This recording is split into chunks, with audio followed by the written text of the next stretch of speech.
A very warm welcome to the second day of the refresher course on standards on engagement and quality standards, or what we popularly know as standards on auditing. As most of you are aware, it's a 12-hour refresher course that we have spread over 4 days, and we have tried to refresh everybody's knowledge related to the standards on engagement and quality standards. I think this program or this refresher course is very important because in today's times, when the role of the auditor and the way he performs his audit and the entire the whole ecosystem looks at auditors with a lot of expectations, and there not only is it important to do the audit properly, but also to be seen to be doing it properly in a planned manner. And that's where these standards on engagement and quality standards become so very important, because if you follow these standards, then you are safe and you can actually justify the role that you've played and the work that you've done. And I think today's topic in particular, which we have very learned faculty, see Abhijit, Shetye, audit planning, risk assessment, and response to assessed risk. I think these are some very, very important aspect of the audit. In fact, it's the most important, because how you plan your audit and how you assess your risk and what you do with that risk when you find a risk. That's a very, very important part of the audit, which for a small and medium practitioner, often that's somehow overlooked, because we do seem to have a comfort level with the client, and a lot of issues are involved, lack of time, etc. But in today's world, very, very important. So without taking more time on that, I would take this now like to introduce to all of you our today's faculty, C. Abhijit Shetye. Abhijit ji is a partner in PG Bhagwat LLP, which is a chartered accountant firm based out of Pune. He has more than 10 years of experience, including 7 years in big four firms in managing large and multilateral audits in a variety of industries such as automotive, auto components, engineering, and IT-enabled services. His primary field of expertise is audits, but he has also handled a number of assignments, including IPOs and QIP issues, and also multiple GAP and GAAS assignments. He is, of course, a chartered accountant and Bachelor of Commerce by qualification. So, Abhijit ji, I welcome you. Thank you for accepting our invitation, and the floor is yours, sir. Thank you. Thank you, Rahul ji. Thank you very much for that nice introduction. So I would like to present my PPT.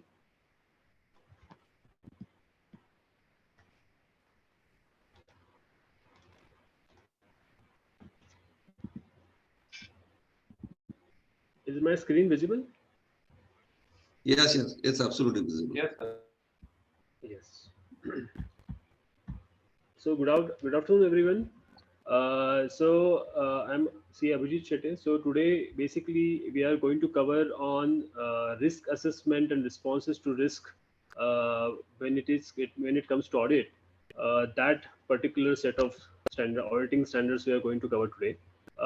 In first session, which is given to me, is about SA 300 and SA 315, which is related to basically planning an audit, overall audit, and also SA 315, which mainly deals with identifying and assessing the risk of material misstatements.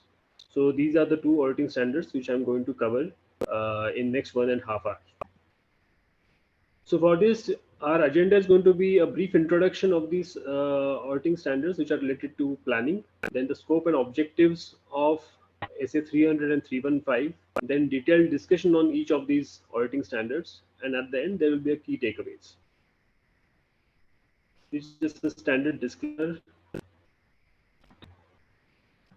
Now SA 300, so I would be using word SA, which is for standards on auditing, so just to avoid repetition. So SA 300 to 499 deal with risk assessment and responses to assess risk and other related matters.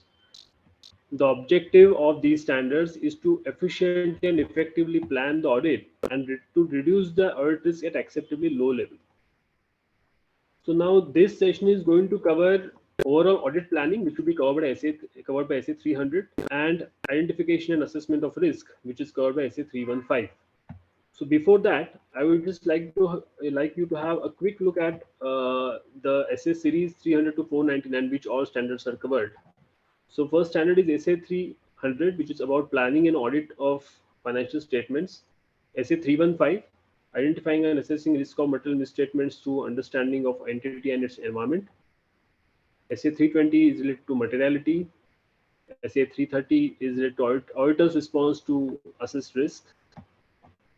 402 is related to auditor consideration related to using service organization, and SA 450 is evaluation of misstatements identified during the audit. So I'll be covering first two standards, and without any further delay, I would like to move further. So before we start, I would just like to set the context that in what parlance we will be discussing these two standards. So this is a relevant extract of an audit report, which talks about. So if you just read through it, I've highlighted some important matter there. So we generally, when we are doing the audit, we are checking, or our objective is to check whether the financial statements are free from material misstatements, whether due to fraud and error. We also give a reasonable assurance, which is nothing but a high level of assurance. At the same time, when we perform the audit, we identify and assess the risk of material misstatements and design and perform audit procedures in response with those assessed risk of material misstatements. We also obtain the understanding of the internal control relevant to the audit. I know there are many companies where we are also working on IFC reporting, but currently these standards do not deal with IFC reporting as such. We have separate guidance for that. But even if the IFC is not applicable or IFC reporting is not applicable, an auditor is supposed to get an understanding of the internal control system which is there in the organization before performing the audit. Now, there's a famous quote by Abraham Lincoln, which says that, "Give me 6 hours to chop down a tree, and I will spend first 4 hours sharpening the axe." So I think this is the crux of the matter which we are going to discuss today. So this is basically sets a tone for the entire discussion today. The importance of planning is such that your entire audit will not just be completed in efficient, effective manner, but also you will be able to demonstrate that you have given enough thought process to design your audit procedures and get a conclusion out of it. Now, let's go to the first standard of the day. It's about SA 300, planning and audit of financial statements. So what is the scope and objective of this standard? So SA 300 deals with auditors' responsibility to plan and audit of the financial statements. This standard is framed in the context of recurring audits, but there is certain additional considerations given in the standard which deals with the initial audit engagements as well, especially when we are auditing any particular company for the first time.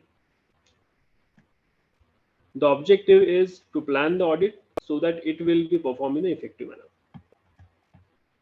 Now, what is audit planning? I mean, what is the importance of the audit planning? So, first, to perform the engagement in an effective and efficient manner, to reduce the audit risk to an acceptably low level.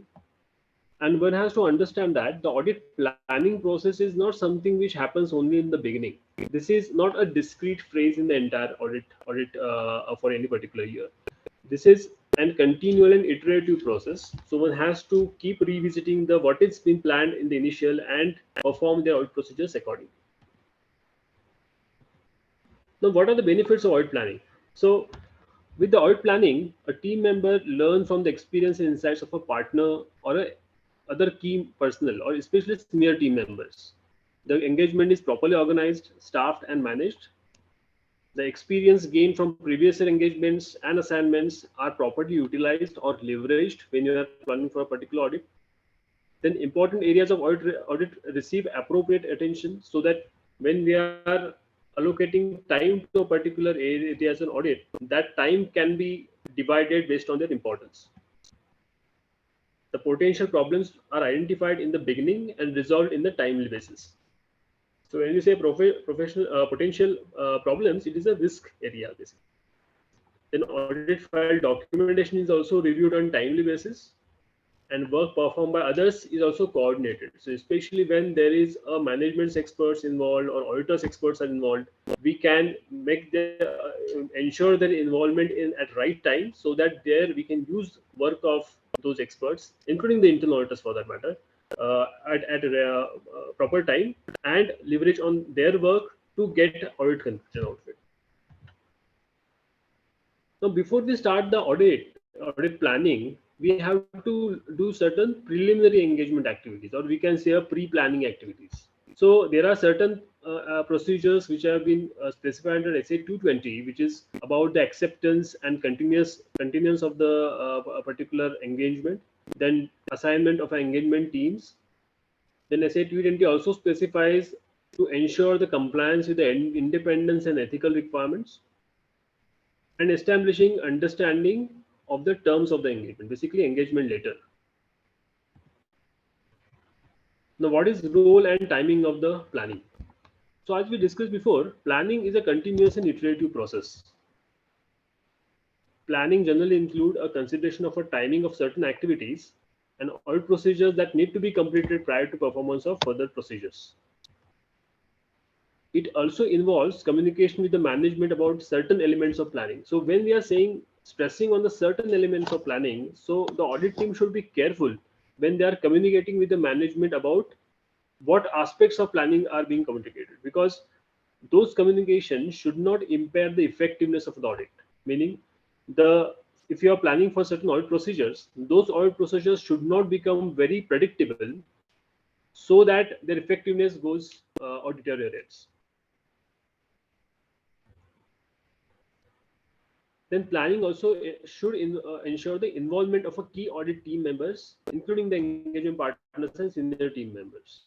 Why? Because the making use of their experience, their insights among the other team members will sets the tone for the entire audit plan, reflecting on the prior year audit experience. Not only helps to improve the efficiency, but also to do a more qualitative audit procedures in a given time frame, and of course the enhancing of the effectiveness and efficiency of the planning process.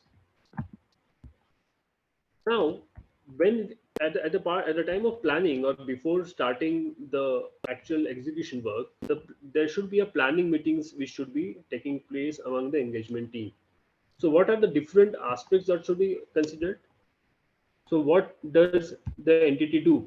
What are the key management personnel? What are the key areas of concerns to address? So all these aspects generally come from the previous year experience also, or there are certain documentation available with the company, like minutes of meetings or their internal MIS. All these aspects can be referred to answer these questions. And what have we learned from performing previous year engagements? What has changed during the period? So is there any change in accounting standards or auditing standards, or is there any change in the laws and regulation governing a particular entity? So those aspects can be taken into consideration at the planning meeting. What is the materiality to be used? Although we are not going to cover the materiality related standard in this session, the materiality should be decided at the time of audit planning in order to decide what is the material misstatement. Okay, if you know your threshold for the materiality, you may be able to efficiently understand or evaluate the actual risk of material misstatement. Then what are our responses to areas of risk? What is more work? What is the additional work that needs to be done in order to reduce the risk? Then what are the timings of the review, when the reviewer will be involved, and so that when the work is to be completed by the respective team member, that also can be decided, and who are going to be assigned to a particular audit assignment. Now, overall audit strategy. So what all factors that should be considered by establishing an audit strategy? So that we will discuss now. So first of all, what is the scope of the audit or the audit engagement that should be reflected in the audit strategy? Then a team has to ascertain the reporting objectives and also the timing of the reporting, and also the nature of communications. Means it can be in the form of a report, or it can be form of a particular I would say a PowerPoint presentation or something like that. So those various communications which are required to be made as a part of the audit or during the course of the audit, that should be decided. They consider the factors which, in the opinion of the auditor, are significant in directing the team's efforts. Then consider the results of the preliminary engagement activities, especially the risks which are identified at the time of acceptance and continuance stage. That should also be considered in the audit strategy. And wherever applicable, knowledge gained from other engagements, especially suppose if there is a capital reduction which has happened in a particular company, or there is a amalgamation or merger which is going to happen. So all these factors can be considered so that you can plan your work accordingly. And also ascertain the nature, timing, and extent of the resources necessary and audit procedures necessary to perform the engagement. A purpose. So when you have an audit strategy, you will be able to decide which are the resources that needs to be deployed in the specific audit areas. Then the number of resources can also be allocated and decided based on the audit strategy. Then when to deploy a particular resource, the timing, if you're planning for an interim audit or if you are planning for a final audit, that can be decided based on the audit strategy.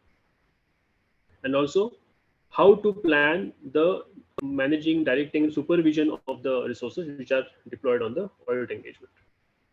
Now, once the audit strategy is established, audit plan can be developed to cater to what the points which are coming out of the audit strategy. Now, audit plan is much more detailed as compared to audit strategy. Audit strategy is considering more of an overall scope of the engagement and project management part of it. Okay, audit plan will be actually be looking at what are the takeaways from the audit strategy and how to address those matters which are coming out of the audit strategy. That is documented in the audit plan.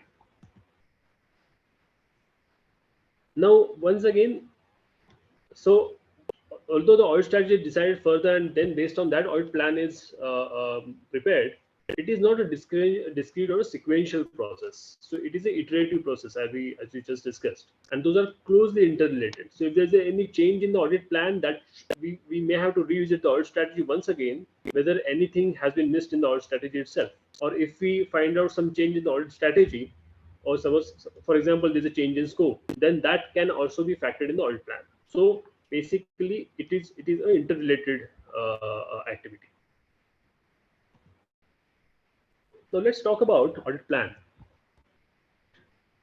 So audit plan is more detailed as compared to audit strategy. It includes the nature, timing, and extent of the audit procedures to be performed.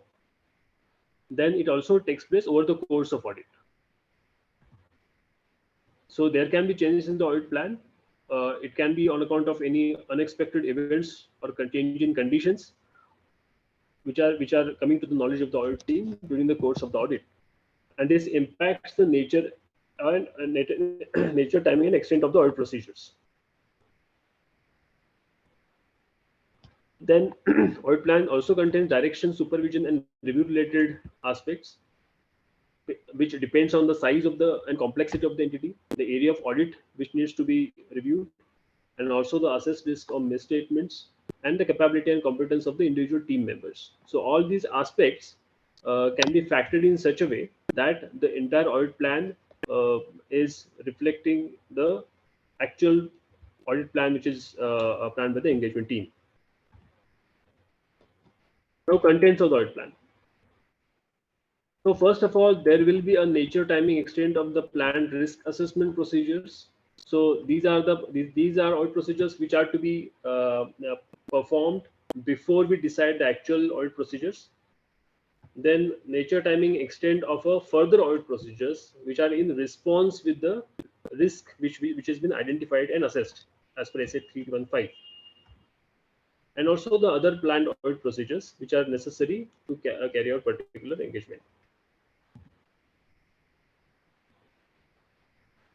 So if you look at it now, the audit planning is basically this slides is trying to cover all the aspects of the audit planning activity. So which not only include the audit strategy and audit plan. So audit planning, as this is reflecting on the slide, it is a continually updated and a process, right? So it has to be changed and revisited from time to time as and when the audit progresses. The overall audit strategy, uh, here the overall audit strategy speaks about the scope, timing, materiality, key aspects of focus, staffing, and audit team supervision and approach to the audit, all these factors. And detailed audit plan is at more micro level, which is talking about responses to assess risk and various audit procedures. Those are to be planned for to address that particular risk. And this will also involve communication with the management, certain aspects of the audit planning, which is basically is going to give them idea that what are the engagement activities which are planned during the course of audit, and what are the timing which are looking at for the purpose of audit deliverables. So all these aspects needs to be covered in the audit planning. Now documentation. So, needless to say, the documentation is very essential part of the entire audit process. So, there is a famous saying that if it is not documented, it is not audited, right? So, documentation is extremely important. So, when we are talking about audit strategy, so documentation audit strategy is a record of the key decisions. Those are necessary to properly plan the audit, and it also shows that what is the engagement team's perspective towards the audit, and how the engagement team is planning to complete the audit procedures and come up with the conclusion. Then the documentation audit plan is a record of planned nature, timing, and extent of the risk assessment procedures and other audit procedures at the assertion level.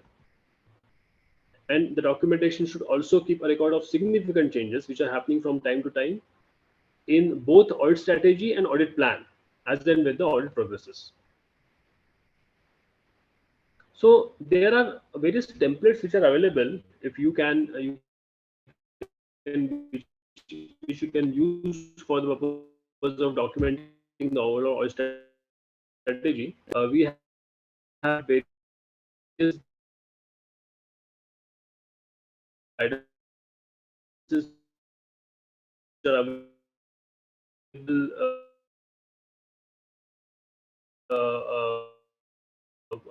on the institute's website, which basically gives an idea about what. So this template is mainly speaking about the overall, which if we can look at it, with a client gaining knowledge about or update, then considering various environmental industry factors which can impact the risk assessment, then performing preliminary analytical procedures, which can be in the form of variation analytics, it can be in the form of particular reports which are available in the public. All these aspects can be considered in determining the planning materiality. So deciding the threshold based on which the planning materiality, both not only planning materiality but also performance materiality, and I would say the summary of uncorrected misstatement level materiality, that can be decided.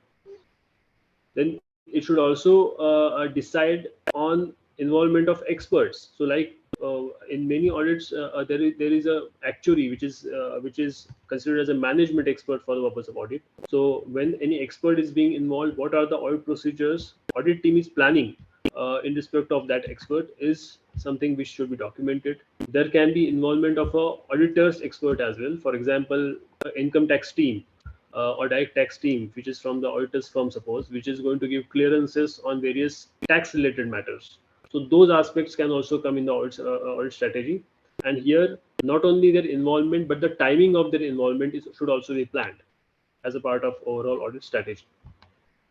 Now, are there any changes which are significant, which depict any potential risk? Those should also be brought in the overall audit strategy. Then there should be a debriefing note based on the previous year audits. Any open points which the engagement team or the engagement team and management has agreed to address in the next year, those aspects should also be brought in the overall audit strategy, so that due attention is given to them. So basically, this audit strategy is very important document, not only to the managers or engagement partners, but also for the entire team to understand what are the important aspects that they should be considering when they perform any audit on a particular area. Then documenting the assertions that cannot be addressed by substantive test alone. So these are the aspects which we are going to cover in the upcoming slides in SA 315. So basically, the risk which cannot be addressed with the substantive tests alone, that should also be coming in a overall audit strategy. Then, are there any kind of unpredictability procedures which have been planned by the audit team, mainly to cater to the certain fraud risk or presumed risk of frauds which are specified by the auditing standards. Those aspects should also become in the auditing overall audit strategy. And other special items where if there are any significant risks which have been identified by the audit team, any special audit consideration that needs to be given, those also should come as a part of audit strategy. So if you look at this, the template, it mainly depicting about the what is the perspective or what is the kind of approach an audit team is going to have towards a particular year's audit, and how it is going to going to meet with the various or address the various risks which are identified as a part of audit planning. Now, this is about an illustrative format about audit planning schedule. So it is mainly talking about when to perform any meetings. It can be meetings with the management or meetings, internal team meetings, then performing risk assessment, then performing test of control, substantive procedures, and conclusions. These are various stages of the audit, I would say.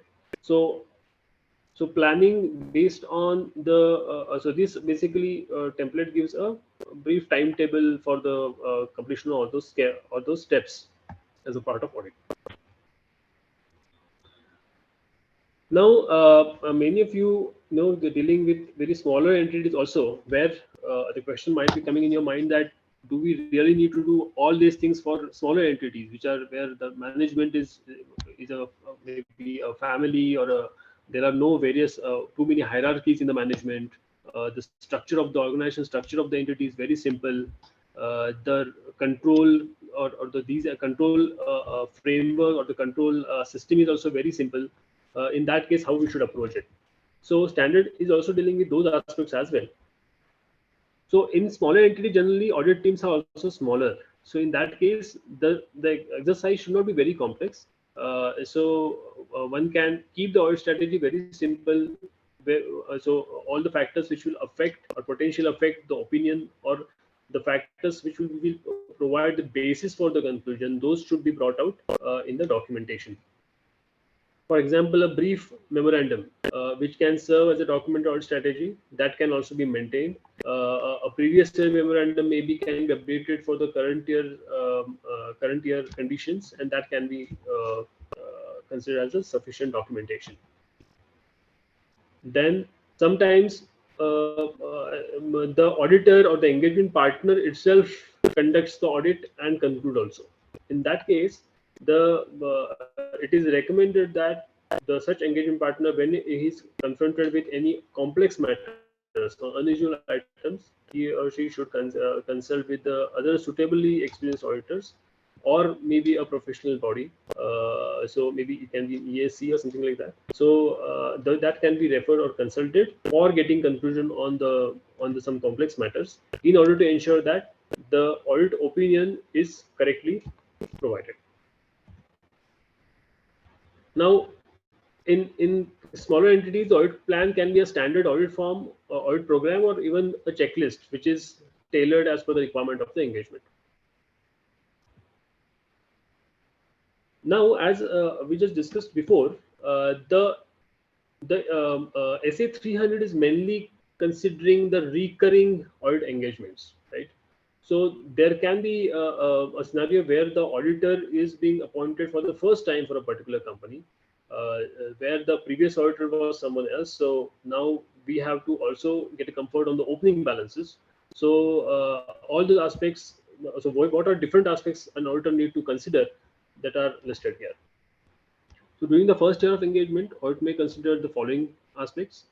Auditor may consider reviewing the predecessor auditor's working papers, although our code of ethics basically does not allow us to share the working papers. But if it is not prohibited, suppose the auditor is from some other territory, In such cases, we can refer to the previous auditor's working papers just to get understanding that what are different key aspects of the audit which are involved in particular client.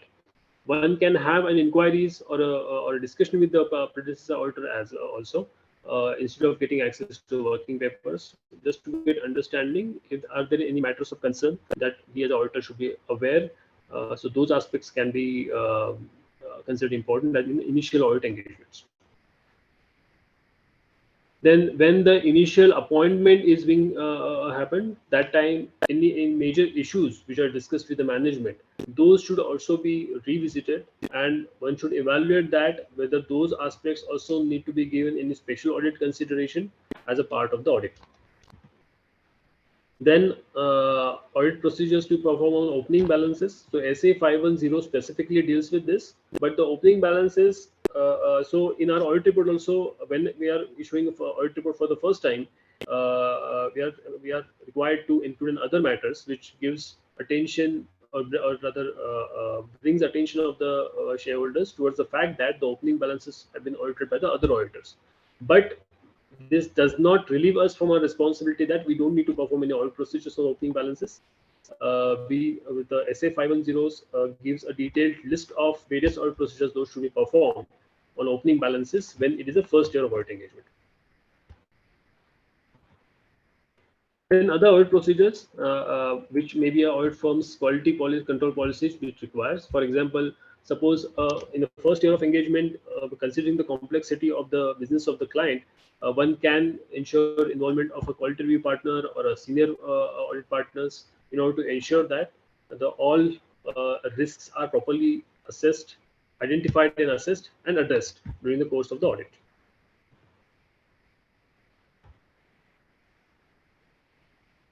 Now, this is the standard basically is the entire risk assessment process. So far we have discussed the matters which are covered in the red colored rectangle. So basically we discussed about the acceptance and continuous process that needs to be considered. The results of that process needs to be considered as a part of the audit planning.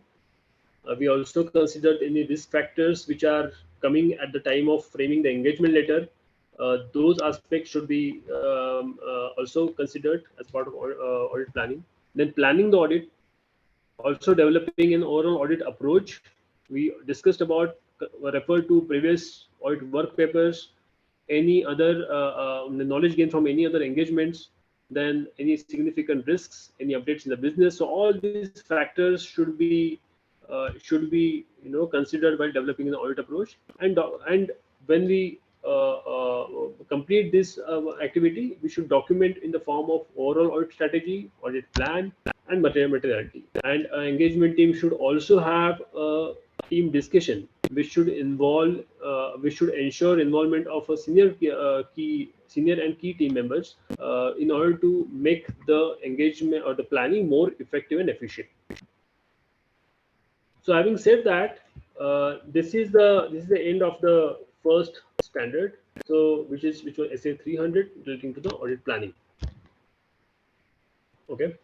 So we will take the question and the answer session at the end of it. But right now we will move to the next standard.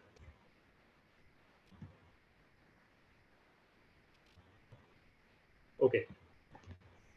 Just give me 2 minutes. I will just quickly have a glass of water.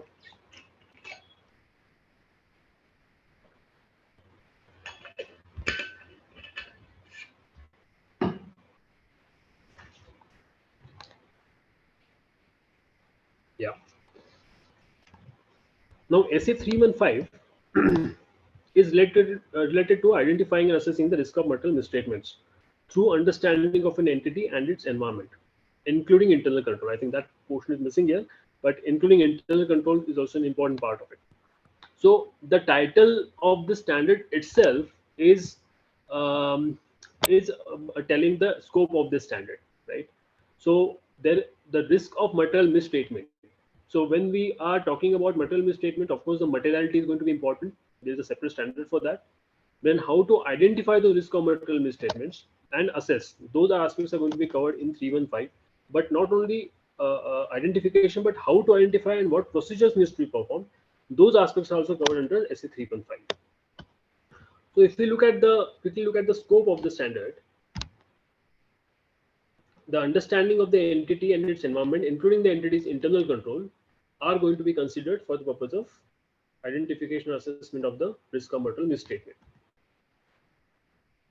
The objective is to identify the risks at the financial statement level and also at the assertion level. This will also give a basis for designing and implementing the responses to assess risk, and also eventually the basis for giving the opinion on the financial statements. And also the objective is to reduce the audit risk or risk or material misstatement to an acceptably low level.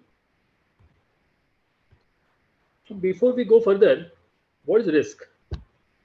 So in a general parlance, the possibility of something bad happening at some time in the future is something called the risk, right? So if anyone asks you what is the risk in this particular activity, so we always think about what negative can happen or what can go wrong. Okay, exactly the same aspect or approach we need to follow when we assess the risk of material misstatement. So what is risk in the context of audit? So when we talk about audit risk, it is nothing but giving an inappropriate audit opinion. So maybe giving a clean opinion when one should be giving a modified opinion. Okay, especially when there is a material misstatement in the financial statements. The objective of audit is to reduce the audit risk to an acceptable low level. So this process, or they say 315 or various activities which are now we are going to discuss or deliberate as a part of this standard, the objective is to reduce the audit risk at the acceptable low level. So now one can say there can be multiple risks which one can find out as a matter of with a hindsight. Okay, so one cannot, I mean, everyone will may be able to look back and say, tell that these are the various audit risks which have been missed by a particular auditor with a hindsight or with a significant subsequent event. But this standard is talking about that the identification assessment of a risk of material misstatement is important, but the factors which needs to be considered, that all factors, if the auditor has taken care of those factors and documented it properly, all various aspects have been considered, including significant updates, significant changes in the financial reporting framework, changes in the management. So various aspects, basically all those aspects have been considered by the engagement team and properly documented, and the risks which are perceived by the engagement team has been properly addressed. If the engagement team is able to demonstrate that as a part of documentation, then one can say that the auditor has rendered its responsibilities well. So when we are sitting at the planning stage, identifying risk could be a very complex and judgmental matter, but this is where the involvement of a senior team members and engagement partners comes into picture, so that various aspects of the audit are taken into consideration before determining various risks as a part of audit planning. Now, when we call to reduce an audit risk to acceptable level, what do you mean by that? So basically, it is assessing the risk of material misstatement and limiting the detection risks, right? So this can be achieved by performing various procedures to respond to the assessed risk of material misstatements at financial statements level and at assertion level. Now let's talk about what are various components of the audit risk. So audit risk, it involves the risk of material misstatements. So this is nothing but a risk that a financial statement may contain a misstatement, and there's a detection risk. It means the risk that auditors may not be able to detect the material misstatement, maybe due to wrongly planning the audit procedures or misapplying the audit procedures, so that the sufficient and appropriate audit evidence is not obtained. Now, in risk of material misstatement, there are two parts. One is inherent risk, and second is control risk. Now, let's have a look at all these components of risk one by one. First, inherent risk. So inherent risk is nothing but the risk of material misstatement which are inherently there in a particular entity when we do not consider the related internal control framework of that entity.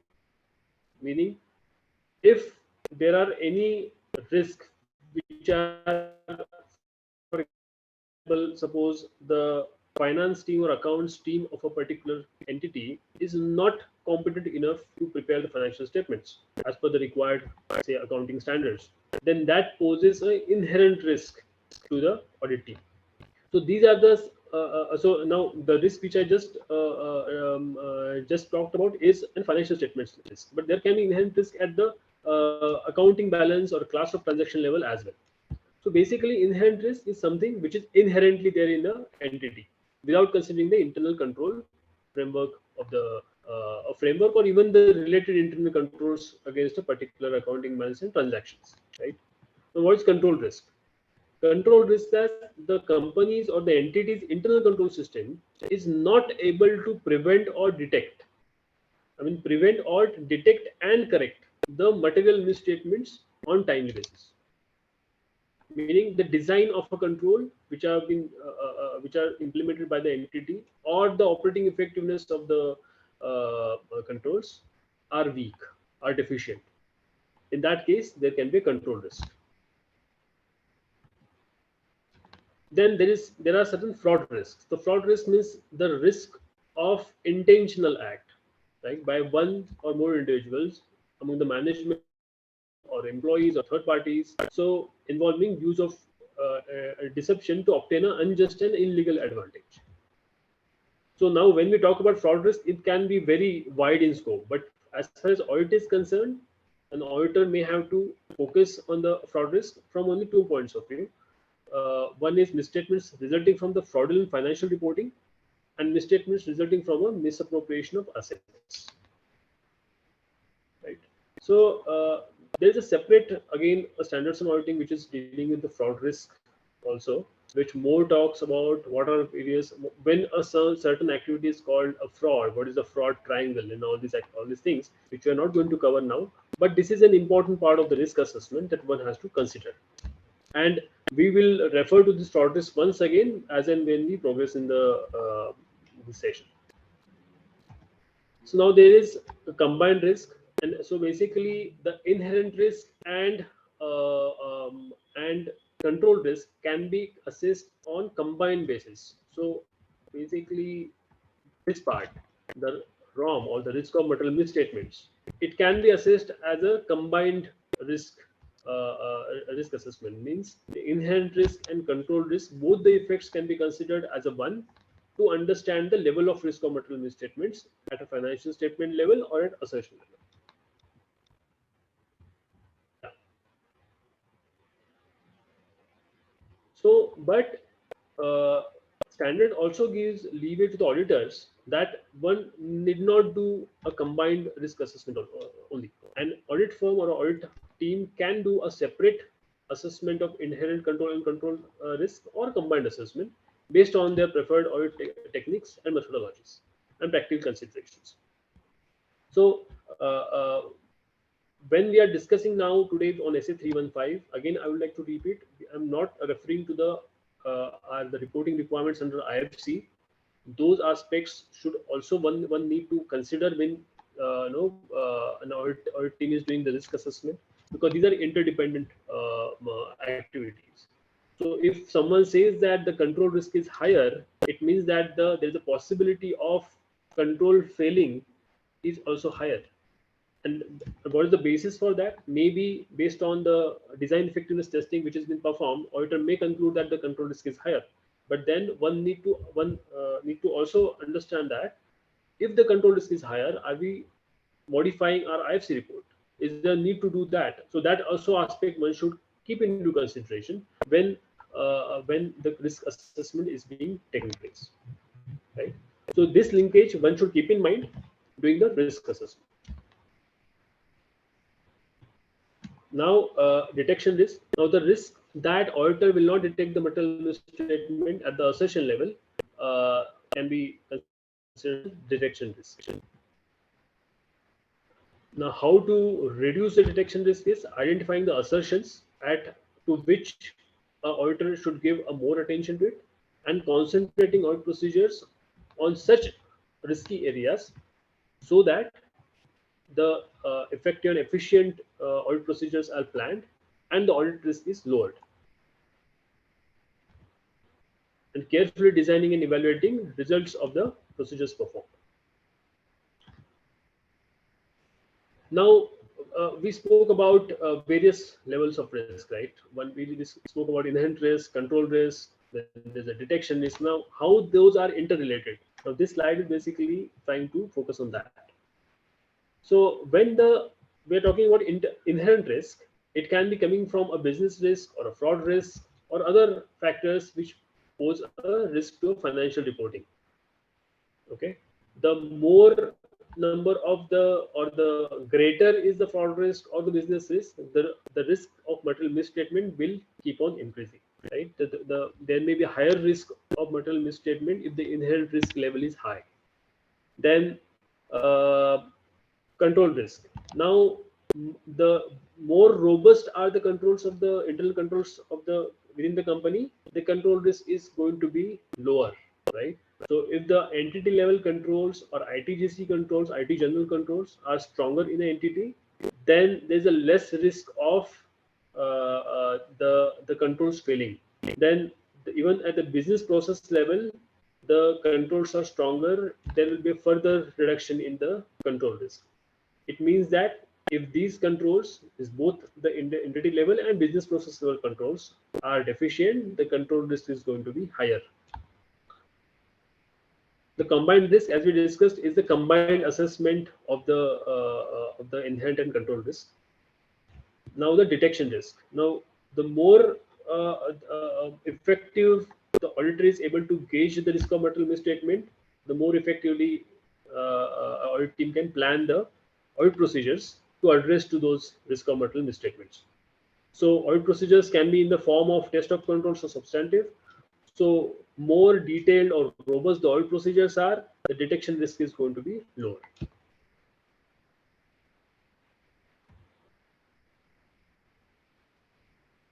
Now let's talk about identifying and assessing the risk of material misstatements.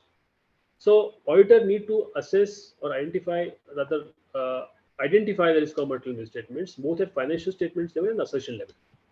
Now these are the two types of risks which one need to identify. Now so let's talk about what is the financial statement level risk of material misstatements. So these are the risks which are pervasively related to a financial statements as a whole and can potentially affect the multiple assertions. Financial statement level risk need not be assigned to a particular assertion. So, for example, management overhead of controls, it can be related to entire financial statements as a whole. So, it need not be identified to a particular assertion. Rather, it is related to all the assertions which are covered as a part of the audit.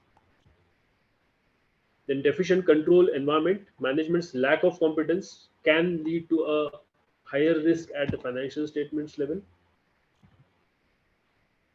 And concerns about the integrity of the entity's management, which is even more serious. If you have reasons to believe or you have come across any update, any news in a public space, which gives which concerns about or which gives rise to concerns about the integrity of the entity's management, so maybe financial statement level risk will increase.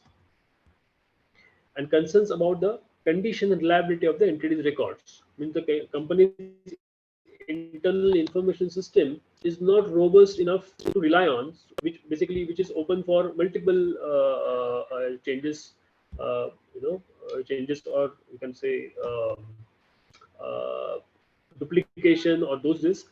So those, if such risks are there in the entity's records, then it can lead to a financial statement level risk as well. So when there is a financial statements level risk, one has to be very careful. So, for example, management override of control, which is there in the second point, it's a presumed risk of fraud, right? As per standards on auditing. So one has to give consideration to it, even if there is a no reason to believe so, right? So this is a non-rebuttable presumed risk of fraud. So, but other risks, for example, if there are concerns about the integrity, if there is certain update which is giving rise to the concerns about the integrity of the particular entity's management, then one has to consider well in time whether there is a risk or the heightened risk of material misstatement, whether one be able to first of all perform the audit procedures. If the audit procedures perform, whether the audit evidence is obtained will be sufficient and appropriate in order to conclude on the or the opine on the financial statements, and or whether one can also consider maybe withdrawing from the engagement in such case. So these financial statements level risk, one has to give a particularly one should be vigilant about such level of risk and use them as a as a part of audit plan. Now we spoke about the financial statements level risk. Let's go to the assertion level risk. So when we are planning an audit procedures, it is either towards a class of transactions or account balance or disclosures. So when we are talking about class of transactions, it means the accounting impacts which has come during the year, right? When we are talking about the accounting balances, it generally led to balance sheet items which is at a point in time, mainly at the reporting date or year end date. When we are talking about the disclosures, it is a presentation and disclosure requirements that one need to be aware about. So whenever we are performing a risk assessment or identification activity, one has to assign the risk at various assertions level. And one need to assess that, are there any risk or material misstatement at a particular transactions? For example, cutoff. The classic example can be revenue cutoff. Is there a risk of overstating or understating revenue? Then how to address those risks? What are the procedures that one need to perform? So these risk of material misstatement, that's why it should be addressed at the assertion level, and also accordingly the procedures can be planned. So these are various assertions which one need to consider at the class of transaction, accounting balance, and disclosures level. Okay. Now identifying and assessing the risk of material misstatement, how this process will take place.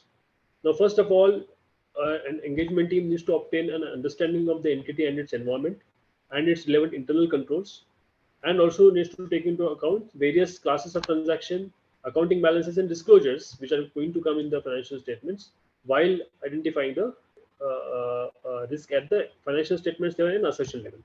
This is the first stage. After that, one has to assess the identified risk, whether those risks are relate more pervasively to the financial statements as a whole. Then in that case, such risk can be bifurcated as a financial statement level risk. If there are, I would like to again repeat, if there are any financial statements level risk which are other than the presumed risk, which is given by the presumed risk of fraud, one has to evaluate its impact on the reporting, on even the performance of the audit right from the beginning. Then relating the identified risk to what can go wrong, considering the relevant controls, right? So again, I think we just spoke about what is the risk, right? So when we talk about this, what can go wrong, that immediately comes to our mind. So this is something one should consider throughout the course of the engagement. So what are the various risks and what can go wrong during the course of audit, and how to address those risks? That should be one should keep in mind while doing the risk assessment. Then also one has to consider the likelihood and magnitude. So likelihood means what is the possibility that particular risk can materialize, and if it materialize, what is the magnitude of material misstatement that will happen? That is something which one audit team needs to consider while assessing the risk of material misstatements. Now, likelihood and magnitude is very important to categorize the assessed risk of material misstatements at various levels, right? So I will again refer to this particular point in the coming slides when we talk about the various levels of the risk of material misstatement. Now, in the first point, we just discussed that one has to obtain understanding of the entity and its environment and its relevant controls. So now first focus on understanding the entity and its environment. So when understanding an entity and its business, one has to consider relevant industry, regulatory, and external factors which are and including the applicable financial framework. Okay, for example, a fertilizer company may have to deal with the pollution norms, right? Although it may not have direct financial impact, but there can be indirect financial impacts. For example, there can be a contingencies or possible obligation which may be coming if coming in picture if there is a significant non-compliance with the applicable laws. So one has to be aware about that. The nature of the entity, including its operations, its ownership and governance structure, its type of investment the company is making. Are those quoted investments or unquoted investments, something like that? Then the way the entity is structured and how it is being financed. Is it heavily dependent on the external finance, or is it funding its operations through its working capital? So these aspects one should consider while understanding the entity. And entity selection of the and application of accounting policies. Are there any accounting policies which are very aggressive one? So one may have to consider or focus on such areas or give their attention, more attention to such areas. Then entities objective and strategies. So here maybe a mission and vision of the entity will come into picture, and various related business risk. So if entity is having a vision, to achieve a turnover level which is way beyond the current level of operations, one may have to consider that whether an entity would like to, would tend to rather overstate the revenues. So this something linkages one need to you know bridge, and then probably do a risk assessment. Then measurement and review of the entity's financial performance. Now, when we are doing this understanding or obtaining the understanding about the entity and its environment, we can refer to the both internal and external sources. So internal sources can be a MIS, it can be a budgets which have been published, income tax returns, minutes of the meetings. It can be various judgments and estimates which are being made by the management.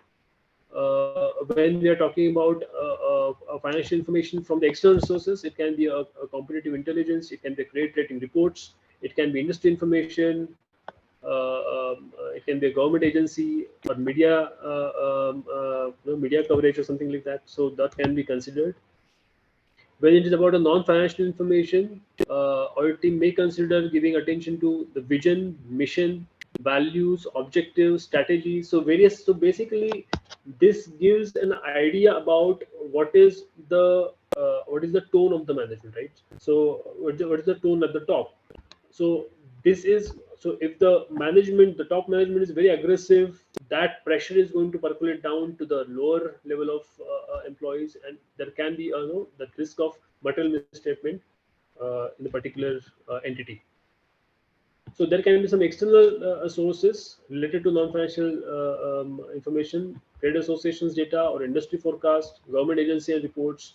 So all these things can be considered as a source of information for obtaining the understanding.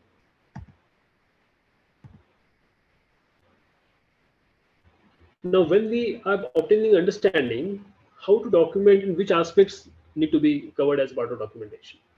So an audit team needs to document what are the external factors that the audit team has considered.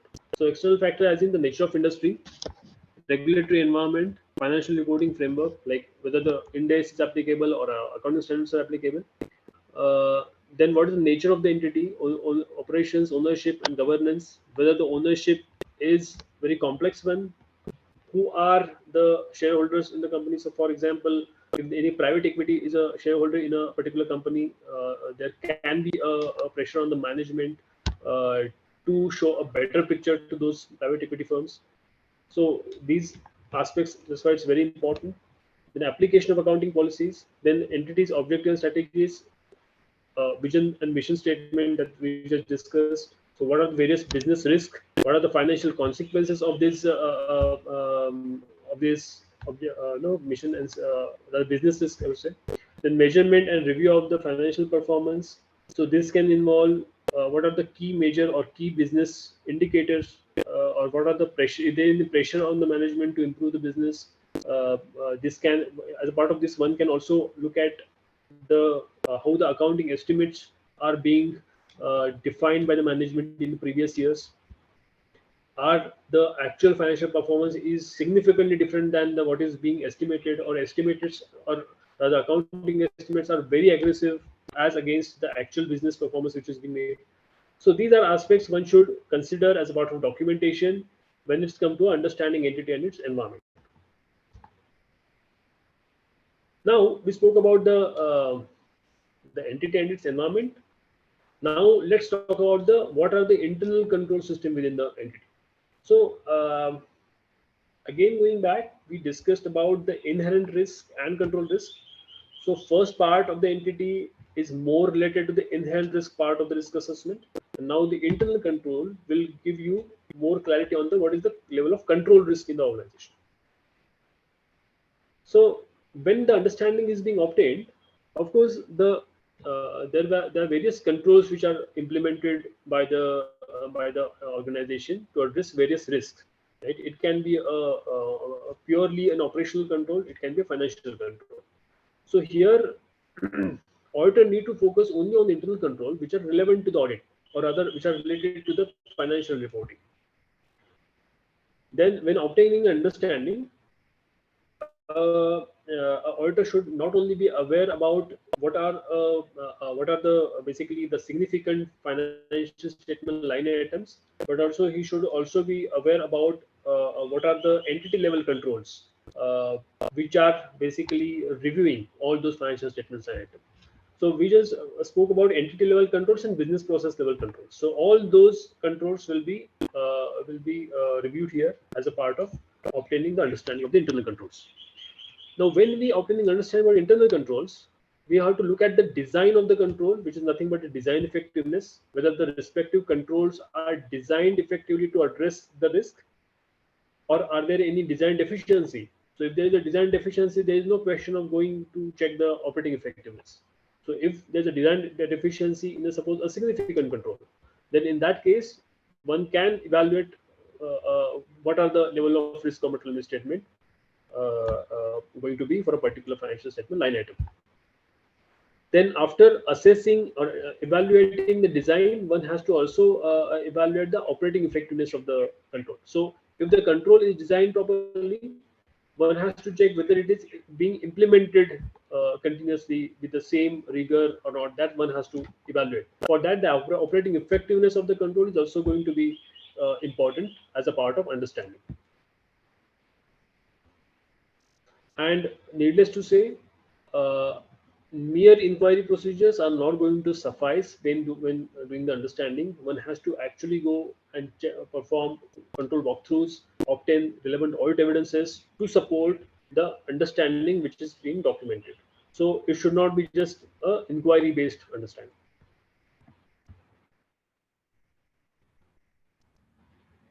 Now, what are different aspects of a control, internal control system? So there are five components of internal control system in any organization. So one can be control environment, then other can be a entity's risk assessment process, then entity's information system and communication, then control activities which are relevant to the audit, and monitoring of controls.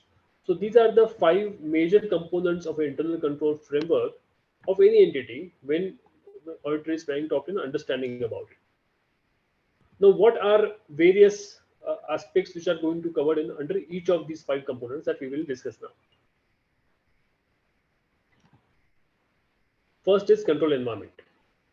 So when obtaining understanding about the control environment, one has to look at what are the ethics or the ethics related policies of a particular or a code of conduct about a particular entity, and how those are being communicated to ensure that all the internal stakeholders of the company are actually following those code of conduct.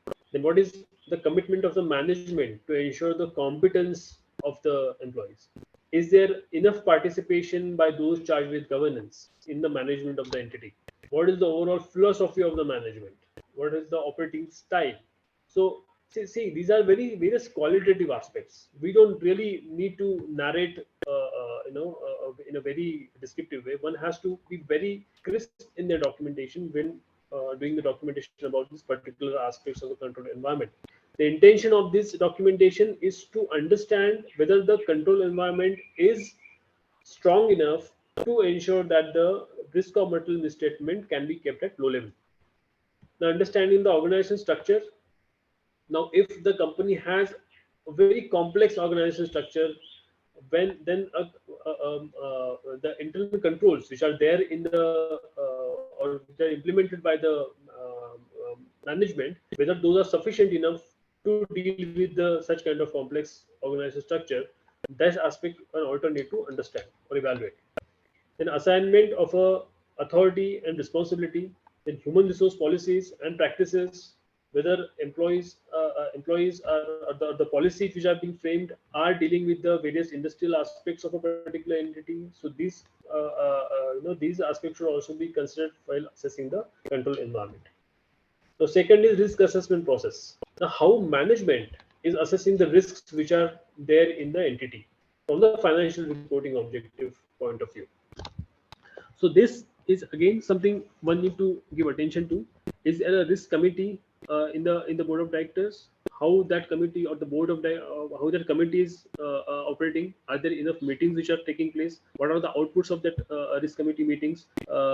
Those aspects can be considered. Then estimating significance of the risk, whether the risk policies are able to estimate the risk and their significance from the financial reporting point of view. That is something should be coming in as a part of this understanding. Then assessing likelihood of occurrence of such risk. So it is again talking about the likelihood and magnitude of the risk. So that one should document as a part of understanding. Then deciding about the actions to address those risks. So what is the redressal activities framed by the management to address the risks which are identified as a part of risk assessment process. Now, third aspect is control activities relevant to the audit.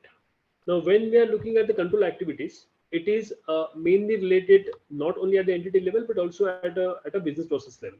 So the five aspects which one should keep in mind while reviewing the control activities is the who is authorizing it, who is doing the performance review, how the information is being processed, what is the physical control to avoid the misappropriation of assets, and is there sufficient segregation of duties considering the organization structure of the entity.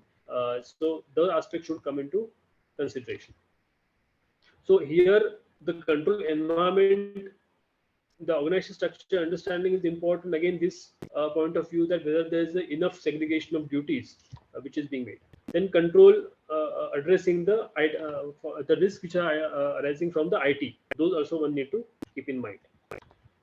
Now, information system and communication. So how the IT system is actually identifying and recording the all transactions, whether proper measurement is being taken place, whether the recording of transaction is being done in the correct accounting period, whether it is prone to unauthorized changes. All those activities should be considered. Then the communication, how the communication between the management and those charged with governance is happening. Then how the external communications are being controlled. Those aspects should be considered. Then the last aspect is monitoring of controls. What is the management to assess the effectiveness of the internal control? So these aspects should also one has to take into account while getting the understanding of the internal control.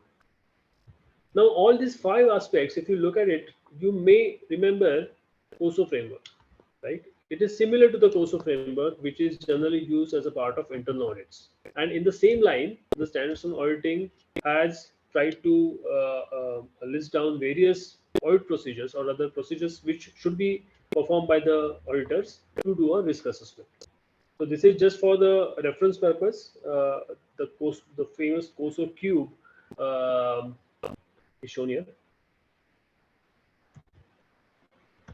Now, risk assessment procedures. So what are the procedures one need to perform as a part of risk assessment? So there can be inquiry procedures. So it can be inquiries with those charged with governance. There can be inquiry with the employees of the company. There can be inquiries with the legal counsel. It can be internal or even external for that matter. Discussion with the departmental heads. It can be a sales head or marketing head or HR heads, plant heads, something like that. Because discussion with these authorities also give more insights which are more from the the operational side, which can affect the financial reporting. Then also having conducting inquiries with the internal audit functions, how the scope of internal audit is being is decided, to whom the internal auditors are reporting, the observations which our internal auditor has come up with, whether those observations are being taken seriously, whether those are actioned upon by the management, and that will also in time. So all these aspects should be there as a part of inquiries. And one should also inquire with the internal auditors: are there any areas where a fraud risk is kept in mind, or have they come across any instances of fraud as a part of internal audit work which they have done? So these aspects are there, should be there, and these inquiries should be minuted as a part of documentation. Okay, to demonstrate that the auditor has taken enough steps to ensure that, or to assess the risk of material misstatements, and whatever the insights are coming out of these discussions, one has to consider as a part of um, the risk assessment process. Now, there can be analytical procedures. So, analytical procedures can be both on financial information or non-financial information. It will assist in assessing the risk of material misstatements in order to provide the basis for designing and implementing the responses to the assessed risk. At the same time, it also helps to identify the existence of unusual transactions or events, amounts or ratios as a part of the planning activity. Now, just to give a classic example of this is, suppose there are a preliminary analytics where we are getting a draft financial statements or internal MIS and performing the variation analytics. And based on the discussion with the management, suppose engagement team is aware, know that there is going to be a 10% increase in the revenue. But and on the other hand, the inventory is very low. Okay, or the accounts receivable balances has actually increased 50%. So in that case, one can understand or maybe identify risks which are related to recovery of the account receivable balances. So there can be issues with the recovery of the from the debtors, or there can be issues with the sufficiency of the inventory in order to meet the increase in the demand. So all these aspects can also be kept in mind as a part of the analytical procedure. So these insights can come. Then, but one also has to be consider this fact that if the data which is considered for the analytical procedures is at a very high level, then the indication of risk of material misstatement is going to be the broad level only. For example, if suppose a company has 5 segments, but the and while doing the revenue analytics done is at, suppose, at the company level, it may not give the that much detailed insights into the possible risks as against a segment level revenue analysis, right? So the aggregation of data is also plays an important role while doing the analytical procedures. Now the next is observation and inspection. So here observation can be observing the entity operations, then inspecting the documents. It can be internal records, including minutes of meetings, or suppose the internal auditor reports. All those aspects can be, all those documents can be reviewed, and a summary or a minutes summary of can be prepared out of those minutes or internal audit reports. Then reports prepared by the management and those charged with governance. Then visiting entity premises and plant facilities to actually see whether how the actual operations are being taken place, and are there any for example, suppose during the visit, if you come across that the inventory is actually not stored properly, so there can be concerns on the existence of the inventory. Okay, if you notice, if you witness that the controls on the storage of the inventory is not sufficient, in that case you can factor those aspects in your planned audit procedures.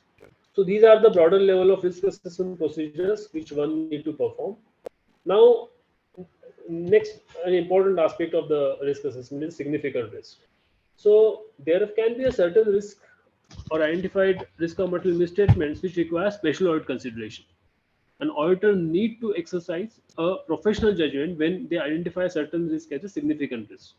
And when doing in this assessment, or when in identifying a particular risk of material misstatement as a significant risk, one has to exclude the effect of the identified controls. Okay, so essentially, this is, we can say, this can be a inherent risk one need to understand, look at when doing analysis of the significant risk. So significant risks are very important because this is something where you may be more interested to focus your audit efforts, and significant risks are again directly related with the key audit matters which are included as a part of audit report. So one should be very careful that what are the various significant risks which are being identified, and are those addressed appropriately in the audit documentation. Then what are various factors? So these are the instances which can lead to a certain risk as a significant risk. For example, risk of fraud. So the management override of control is a presumed risk of fraud. Then by default it becomes a significant risk. Then risk of revenue fraud, risk of in the revenue recognition again becomes a significant risk until unless it is a reverted. If there is a recent significant economic change which requires specific attention, then that risk can be considered as a significant risk. Complexity of transaction can lead to a significant risk. If there are significant transactions with the related parties, there can be a risk of arm's length or something like that. Then it can lead to a significant risk. If there is a degree of subjectivity which is involved in the financial information, so basically it has a wide range of measurement uncertainties, then there is a possibility that there is a significant risk. Then if the risk involves significant transactions which are outside the normal course of business or which are unusual in nature, that can be considered significant risk. So significant risk is generally often related to a non-routine transactions or a judgmental matters. So these are the various examples which are there which can lead to a significant risk. Now, when we do assessment of a significant risk, we have to we discussed before some time, we have to give attention to the likelihood and magnitude of the risk. So higher the magnitude and higher the likelihood, this is going to become a significant risk. So the gray area in this square is going to become which is high impact and high likelihood risk, can be considered as a significant risk. Now, SA 330 and 240 gives more guidance on the significant risk, which is more. So, SA 330 tells what are the consequences on the audit procedures, and 240 speaks about the various fraud risks. So, which is necessarily a significant risk. Those are the guidance you can refer to for further guidance.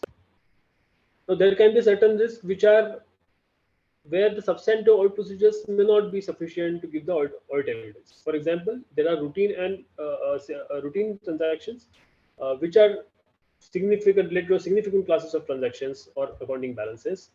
One has to look into it if there is a highly automated process involved. Okay, when there is so basically when there is a little or no manual intervention. So when there is a such scenario, the audit evidence in the which is obtained from the traditional substantive audit procedures may not be sufficient enough. So one may have to look into the effectiveness of the IT control, because if that IT control goes wrong, okay, so then there is a famous quote like garbage in, garbage out, right? So if something goes wrong with the one control, it can be percolated to entire financial statement level. So one has to look at the potential of or magnitude of the misstatement, which can happen as a part if such controls are not operating effectively. So those risks one has to look into while planning the risk assessment. So SA 330 again gives the further guidance on that. So when there is a revision of risk assessment, so many times when the risk assessment is performed, so we have identified assessed the risks. When we actually perform the audit, there can be significant variation between these. For example, certain controls on which we have planned the reliance, those were not operating effectively. In that case, the risk of material misstatement, the control risk is very high. So that the risk of material misstatement can also be very high. So that one may need to change or increase the extent of the audit procedures which are earlier planned. Then misstatement detected are greater in frequency and amount than originally assessed level. This can also lead to a revision in risk assessment. Right. So one has to take cognizance of the risk assessment done originally as an audit plan when performing the audit till the conclusion of the audit process. Now, in such cases, auditor need to revise the original risk assessment and also the audit procedures, nature, timing, and extent of the audit procedures planned to address those risk assessments. Now, documentation. So, documentation of risk and assessment should cover following. There should be a discussion among the team and significant decisions which are reached, sources from which the information has been obtained, the risk assessment process, which is procedures which have been performed, identified and assessed risk or material misstatements, significant risks which have been identified as a part of risk assessment, risks which are for which the substantive audit procedures are not going to be sufficient, and their related controls. The documentation form and extent. So basically, the extent of the documentation will depend on the nature, size, and complexity of the entity. Again, we have to get the understanding of the entity, so that will basically affect the level of documentation or the detailed level of documentation we need to ensure. Then the availability of the information of the entity and audit methodologies and technologies used. So all those aspects should define the form and extent of the audit documentation. So audit documentation may reflect key elements of the understanding on which the risk assessment is based, the experience and capabilities of the members.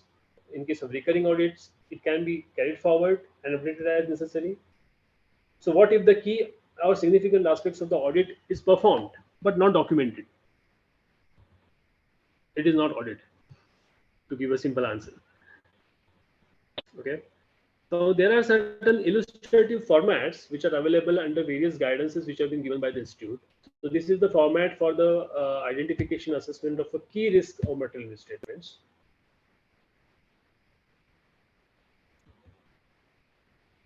Let's talk about key takeaways. So risk assessment phase involves following: performing client acceptance and continuous procedures, SA 220. I think we have this topic has already been covered yesterday. Planning overall engagements, which we discussed in the first phase of the session today.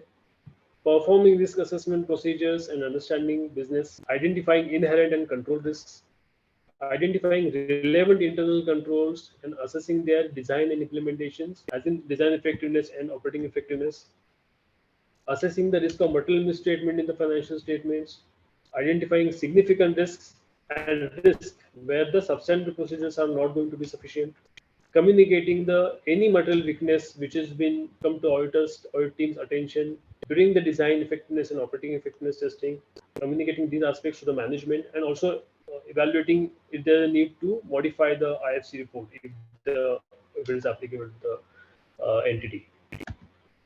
Then making an informed assessment of risk of material misstatements at both financial statements level and assertion level, and more importantly, documentation of the audit planning. Now this is again, I'm presenting the same slide again. So these are the aspects we covered as a part of risk assessment. We talked about the acceptance continuous procedure. We talked about the planning the audit, which essentially talked about the audit strategy and audit plan. We talked about the performance risk assessment procedures, and which is basically various audit risk components. What is significant risk? How to identify the significant risk? Then how to identify the risk of material misstatement at financial statements level and assertion level, and their documentation. So this is the various technical material which is available at the institute website, various auditing standards, SA 230, 300, and also risk-based audit implementation guides. So just to conclude here, I think sharpening the axe is very important, as we discussed. But at the same time, documenting that you have sharpened the axe, that's also equally important when it comes to a audit plan. So this is the end of the session. Maybe we can have discussion on the question and answers. If there are any.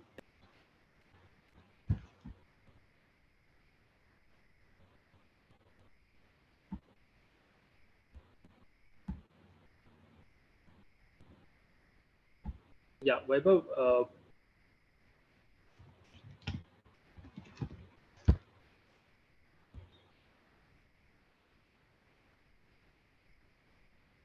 Vaibhav, I'm done with the presentation. Are there any questions we need to address? Question है सामने sir. सपना इसमें question box में. Okay. So some example of financial statement level risk and assertion level risk. Okay. So financial statement basically level risk are the one is management override of control. That can be one risk which we need to address. Other risk can be the competence of a finance or accounts team. So these level of risk address to the entire financial statement level. So there can be certain risks which can be addressed as a part of the audit procedures, that increasing the rigor of the audit procedures, and certain risks may be outside the scope of the audit also, which cannot be addressed basically from the audit procedures. So one has to, in that case, one has to evaluate the impact on the audit opinion in such case. Assertion level risk can be basically assertion level, the risk of cutoff in the revenue or risk of completeness in the revenue. It can be risk of existence in the inventory. So these are the various examples. Audit plan and audit program. What is the difference between that? So audit plan is basically more detailed as against audit strategy. Audit program is basically more refined version of audit program, I would say. So when we are planning any nature of or timing and extent of the audit procedures, audit program will probably involve the assignment of those procedures to various team members, various timelines involved in the completion of the audit processes, something like that. Is substantive audit essential for the test of details, even if the ITC ITAC is highly reliable? Yes. So I think this is a very good question. As per the standards on auditing, the substantive audit is important. Okay, so one has to perform a substantive audit procedures if it comes to when it comes to a opining on the financial statements. One can decide. So if there's a reliance on ITGCs or automated controls, one can decide lowering the extent of the audit procedures which otherwise planned.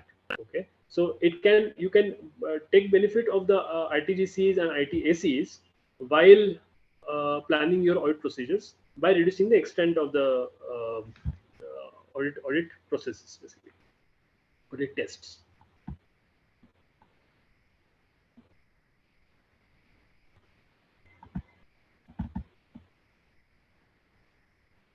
Any more questions?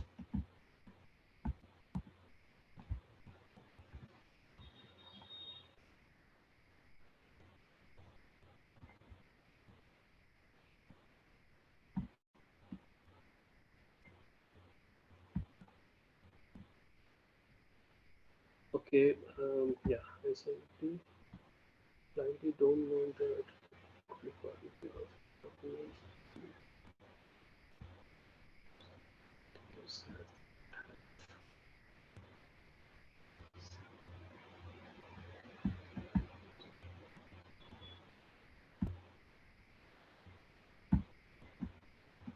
Mohammed ji, I think this is a typical problem. I'm sure many of us must be facing.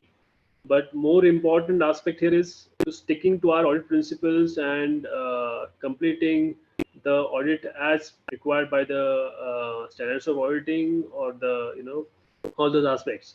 So ultimately, when it comes to reviews, it is the auditors which is going to be questioned. So it is better to safeguard ourselves by doing the audit procedures as per the requirement of the auditing standards.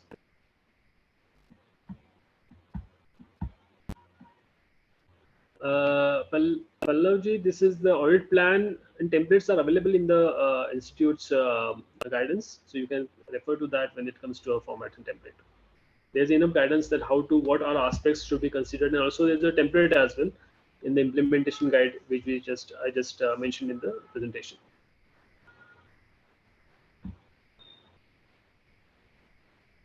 I think those are the questions. I think I'm done with the time is over.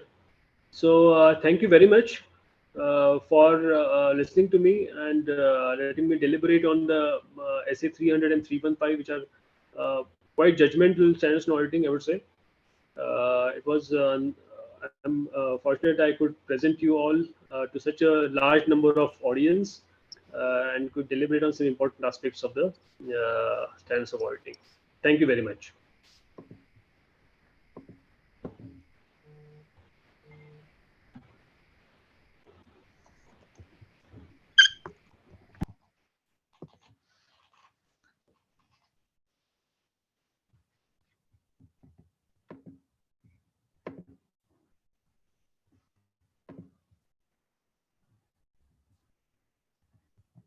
Thank you, Abhijit sir, for such a explanatory and apt explanation. And from this, we understand that audit is our continuous procedure.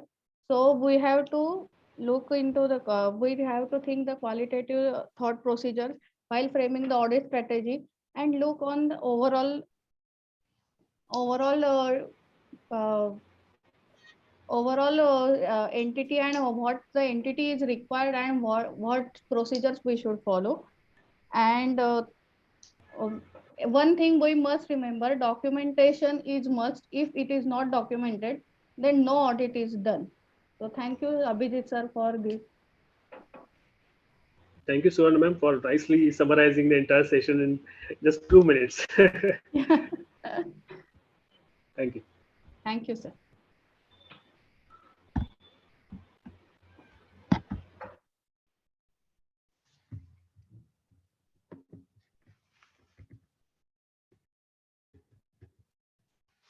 Now, moving on to our second session. Now, this session, our faculty is CA Amit Peswani. He is a chartered accountant with 20 years of assurance experience while working on various clients in different sectors like Indian multinational companies, listed and unlisted. He is currently working as a partner. He is currently partner with Pricewaterhouse Chartered Accountants LLP. His expertise includes working on clients under Ind AS, IFRS, US GAAPs, ASAs, ISAs, and PCA OBS standard. So, with this small introduction, I hand over the session to you, sir. Thank you, Survana, and I hope my voice is clearly audible. Yes. Okay, I'm also sharing my screen. If you can also confirm if my screen, the presentation is also visible, maybe then I can start. Yeah, screen is also visible. No problem. Okay. Okay. So good evening, everyone, and I'm really obliged to have this opportunity to run this presentation and this session. So essentially, in this session, we will be covering 4 important essays, standards on auditing. So in my session, maybe I'll just refer it to essay. And so we can see these are the 4 essays which we'll be covering in this session. And if any one of you have any questions, please feel free to post it on chat. I think you can only post it on the chat since all of you would be on mute. And maybe what I will do, since I'm running this presentation from my laptop, I can't see the questions on chat while I am taking this presentation. So maybe what I will do, after each and every standard, we will just take a, let's say, a couple of minutes break. I'll exit the presentation and maybe then come back to the chat to look at those questions, and we'll try to answer those questions to the extent I'm able to do so. So with that background, maybe we'll just start with the first standard in this session, which is SA320. This standard is on materiality in planning and performing an audit. Okay. So this standard, essentially, if you look at the scope of this standard, this essentially deals with the auditor's responsibility to apply the concept of materiality in 2 parts. One, in planning the audit, and then also performing the audit of financial statements. So it's actually, if you look at the concept of materiality, it is important throughout the process of the audit. So whether it is at the planning stage or at completion stage or at execution stage. And that's how the standard also defines the scope of this standard. It says that this essay deals with the auditor's responsibility to apply this concept of materiality both at the planning stage as well as in doing the performance or stage of audit of financial statements. Now, if you look at what is the materiality in the context of the audit, see, if you look at materiality, materiality is a very important part of our overall audit because it determines the extent and nature of our audit procedures. So as a simple example, obviously, if we have a higher level of a materiality in an audit, the level of procedures will be comparatively lower, and vice versa. If your level of materiality is lower, we as an auditor will end up performing more level of audit procedure. Materiality has a direct impact also to some extent timing of our audit procedures. Now, if you look at, while we will look at it in more detail in terms of what the guidance which the standard gives in terms of how materiality can be determined in the audit, but broadly, material determination of materiality is based on the judgment of the auditor. So, which would mean that we cannot apply a standard rule or a standard procedure for determining materiality for all organizations.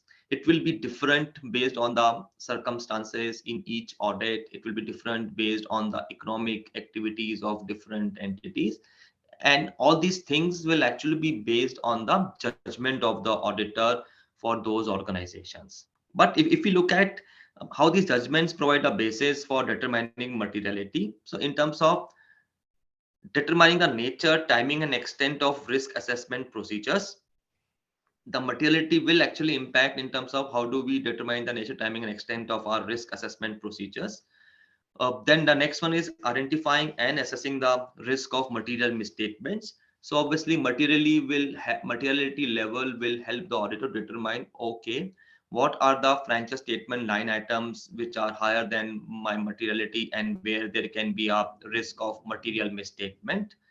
And then further, there could be additional it could be additional further audit procedures which could be based on the um, additional qualitative aspects of materiality which an auditor would have identified, which may not be from an overall financial statements audit perspective, but which may be for a specific financial statement line item, or which could be related to a specific disclosure in the financial statements. So broadly, if you look at how does materiality impact the audit procedure, first, it impacts the our risk assessment procedures. Then it will impact in terms of identifying and assessing the risk of material misstatement, and then eventually determine the nature, timing, extent of further audit procedures. Okay. So if you look at what are the different types of materiality we used in the audit, here the standard talks about two levels of materiality. The first one is the materiality for financial statements taken as a whole. So which we can also call it as we can also call it as a overall materiality, or maybe we can just call it as OM. And then standard also defines another level of materiality, which is performance materiality. So the way these two concepts or these two levels of materiality are defined in the standard. So overall materiality is essentially relevant when you are establishing the overall audit strategy. To determine our overall strategy, determine audit strategy, overall materiality is the relevant level of materiality. Now here again, while the overall materiality is for the financial statements as a whole, but in case if as per the auditor's assessment of risk of the company, and as well as if in their judgment, auditor feels that they also need to have a specific materiality which can be lower than the overall materiality, and that has to be specific for a, let's say, a particular class of transaction, or for a particular account balance, or a particular financial statement line item, or maybe a particular disclosure. The auditor can also determine that specific materiality. Needless to say, this level of materiality will definitely be lower than level. So essentially here what auditor is trying to do, in case auditor identify a specific risk relevant to a particular account balance or a particular transaction, so to address that specific risk, auditor identifies a lower level of materiality, I mean the amount which is lower than your overall materiality, and use that to audit those particular transactions or account balances or disclosures. Now moving to the next level of materiality, which is the performance materiality. Uh, Again, this level is always lower than the overall materiality level.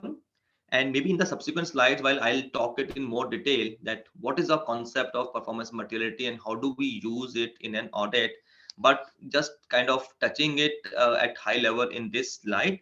I think here the idea is that when we apply the level of materiality, we test a specific population. Now, let's say out of my total population, we will only test samples and there will always be a untested population. Now, to address the risk that out of that untested population, if there is any misstatement, we as an auditor will obviously will not be able to identify because we have not tested that population. Now, to address that risk that if there is any misstatement in that untested population, and if that misstatement is equal to or higher than our overall materiality limit, this concept of performance materiality is relevant because here, since this level of materiality will be lower than my overall materiality, and essentially the auditor will use this level of performance, this level of materiality to perform its audit procedures, which is lower than my overall materiality. So, and hence the risk of having any material misstatement in my untested population will get reduced by using this lower level of performance materiality. I know this is slightly at higher level what I've explained, but in the subsequent slide, I'll try to explain it in more detail and with also some examples to give a detailed perspective in terms of how do we actually use the level of performance materiality in performing our audit procedures. Okay, now in terms of how do we determine materiality? So obviously, while determining the materiality, some benchmarks. So I think the first way is to look at what are the elements of or relevant elements of the financial statements. So for example, one of the benchmark could be based on the total assets of the entities or total liabilities of the entities, or let's say total revenue of the entity. Similar, depending on the nature of operations of the entity, a relevant benchmark may be used based on the relevant elements of the financial statements. Again, where there are items on which attention of the users of the particular entity's financial statements tend to be focused, so there maybe the materiality level could be based on a different benchmark. So for example, if a company which is whose focus is on profit, the materiality can be determined based on the profit before tax of that particular entity. Or let's say if there is a cost plus entity which is working for its group company and does the billing based on cost and an agreed markup, so there possibly the profit will always be equal to that agreed markup. So I think there maybe the total cost of the entity would be a more relevant benchmark. So it will all depend on the nature of the operations of the entity, basis which the right benchmark may be identified to determine the overall materiality. So and then these are some of the examples of benchmark which are generally used by the auditors, and I think some of these examples are also given in the standard essay. So which includes profit before tax, total revenue, maybe gross profit, or even total expenses, total equity, or net asset value for those companies who are focused on the assets, and hence assets may become a more relevant criteria. Now, there could be one question that why do we have so many different benchmarks? Why can't we have just one standard benchmark and apply in all entities?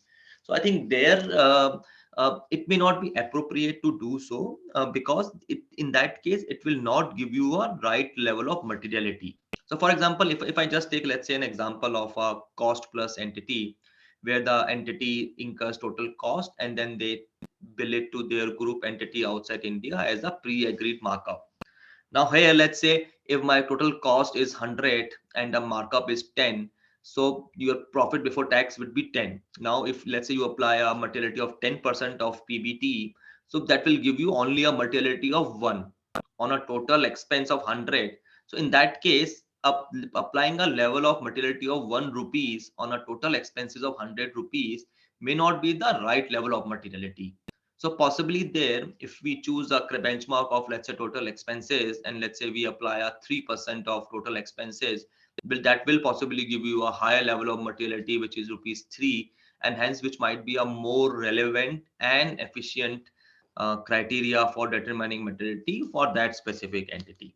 So from that perspective, it is really important that we use the right benchmark considering the actual nature of operations of those entities. And then I think the most important aspect which impacts both the determining which benchmark needs to be used and what percentage to be used is the auditor judgment.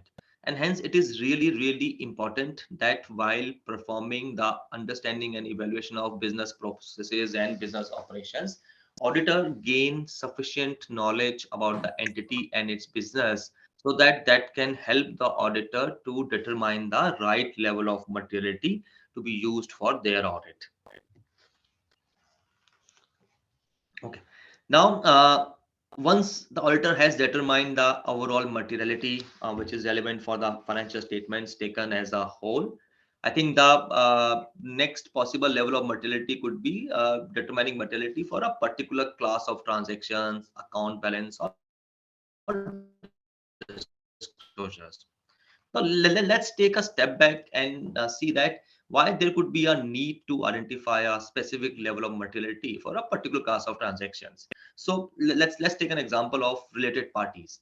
Now, if auditor feels that considering the nature of related party transactions in a particular company, it is important that we do not apply that higher level of overall materiality on related party transaction, and rather we need to have a lower level of materiality to test the related party transactions, because there may be a particular situation in that company, like they could have a high amount or frequency of related party transactions. There may be some transactions which are unique, where establishing arm's length pricing is not easy, or there is no ready-made benchmarks available to do the arm's length benchmarking.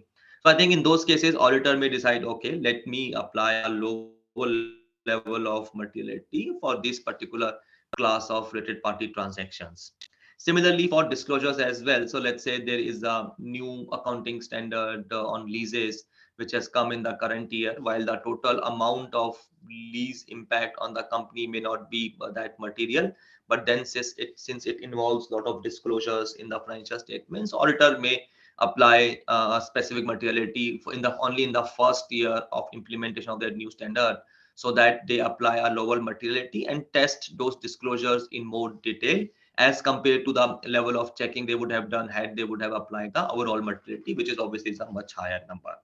So depending on a particular situation, particular circumstance, which has to be specific to each company, one. Two, depending on the auditor judgment about that company, auditor may decide to determine materiality, a specific level of materiality, which could be of particular classes of transaction, or which could be for a particular account balance. So for example, if in the financial statements, the total equity amount is insignificant, it is lower than your overall materiality, but still the auditor feels that, let's say there has been a equity infusion in the current year, even this infusion amount is not significant, but then since it involves a lot of compliances with the Companies Act, or maybe with the FDI regulations, in case it's equity which has come outside India.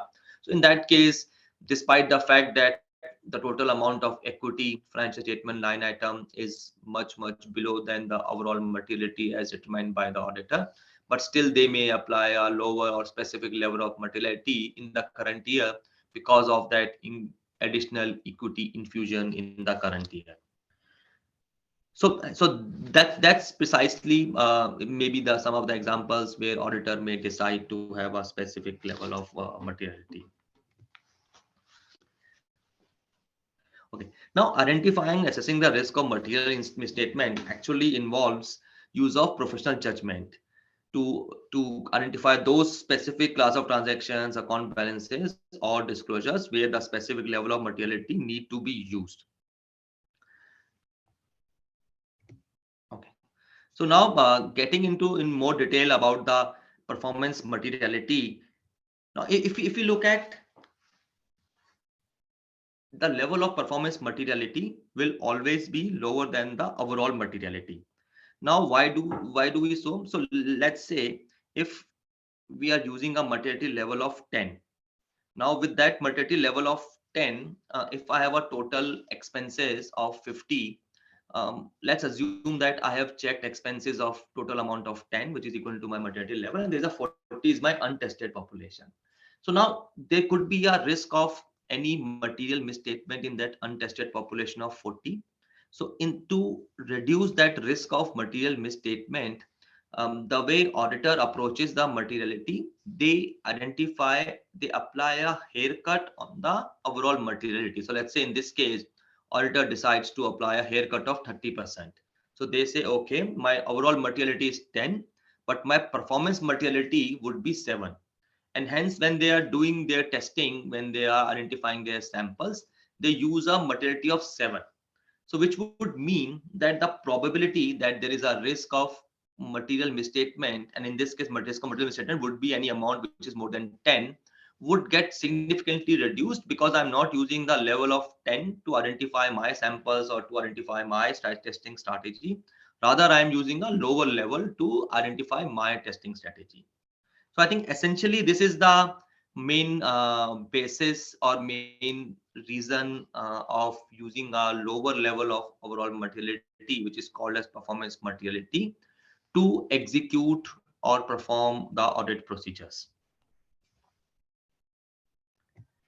Okay. Now, as we all know that determination of materiality is done at the planning stage, and basis which the auditor determines its audit plan and start executing the audit procedures. However, if during the course of the audit, if there's any information which comes to the knowledge of the auditor, again, this information may be quantitative information. So for example, when auditor started the audit, the company had an estimated PBT of X amount, but when they finalized their financial statements, the amount got reduced, or there are any qualitative factors or any additional risk which auditor determined during the course of the audit. Now, based on these additional information, the auditor can decide to change the original identified materiality. So let's say if there is additional risk factors, auditor may decide, okay, earlier I determined my materiality based on 5% of my profit. Now I'll reduce it to 4% to take impact of that additional risk factors which they would have identified. So the standard allows you to modify or make a revision of the materiality which is originally identified. Only thing is that standard asks you to do a documentation documenting the reason on why the materiality has been modified or revised during the course of the audit. So whatever is the reason, that needs to be clearly documented to demonstrate that why there has been a change in the revision of materiality. And not only that, even the original materiality which auditor has identified, again there the auditor has to document the rationale of determination of materiality. Okay. So the gap for the auditor would be that is choosing the right expenses or total revenue. In that case, auditor will document on why this benchmark is more relevant and appropriate for this company. That is the starting point. Next point would be whatever percentage they choose. So let's say they are choosing 5% of PBT, or if they are choosing 4% of PBT, they have to document the rationale of percentage as being used to which is being applied to that specific benchmark. Now, after that, the next documentation would be the performance identification of performance materiality. So again, there, whatever haircut which auditor is applying to determine the performance materiality, they have to document the rationale, okay, why they are applying this specific percentage of haircut on overall materiality. So essentially, if you look at the documentation requirements, first, auditor has to document clearly the rationale of identifying the original level of materiality. And when you say rationale, it's essentially the judgment which they have applied in determining the overall materiality. They have to document that judgment. And then subsequently, if there's any revision of materiality during the course of the audit, they have to document that rationale for that revision as well. So essentially, this is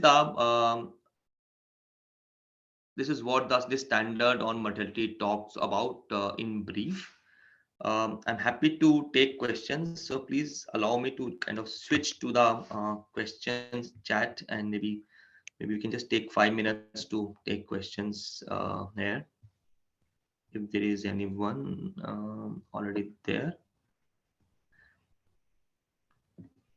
or if you want to post it in the next 1 or 2 minutes. I would request you to post if you have any questions before we move on to the next essay for this session.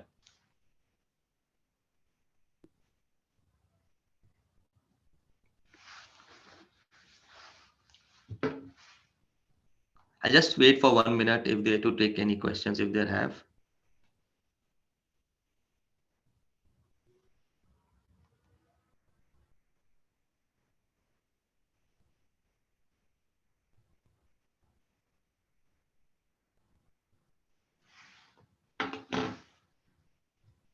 Okay, so in that case, I'll then move on to the next essay. I hope my screen is back. Okay, so this essay is on essay 330. This is on the auditor's responses to the assessed risk. As we all aware, the standard 315, and again there's a revision in that standard also. That standard talks about the risk assessment, and that covers in larger detail how does an auditor perform the process of risk assessment and identify the relevant risk for its audit. Now, once auditor has applied the SA 315 and identified the risk relevant for the audit, then the next step for the auditor is to formulate a response to those assessed risks. So if you look at the scope of this standard says that this standard deals with the auditor's responsibility to design and implement responses to the risk of material misstatements identified in accordance with the SA 315. Now, when we say design and implement a response, so what can be a response of auditor to the identified audit risk? The response of the auditor would be determining the audit procedures. Now, if you look at the audit procedures, there could be two types of audit procedures which auditor can perform. One are the substantive procedures, and other could be test of controls.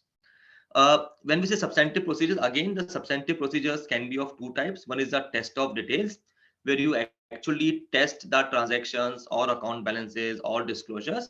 And another type of substantive procedures could be analytical procedures, which we call as a substantive analytical procedures, where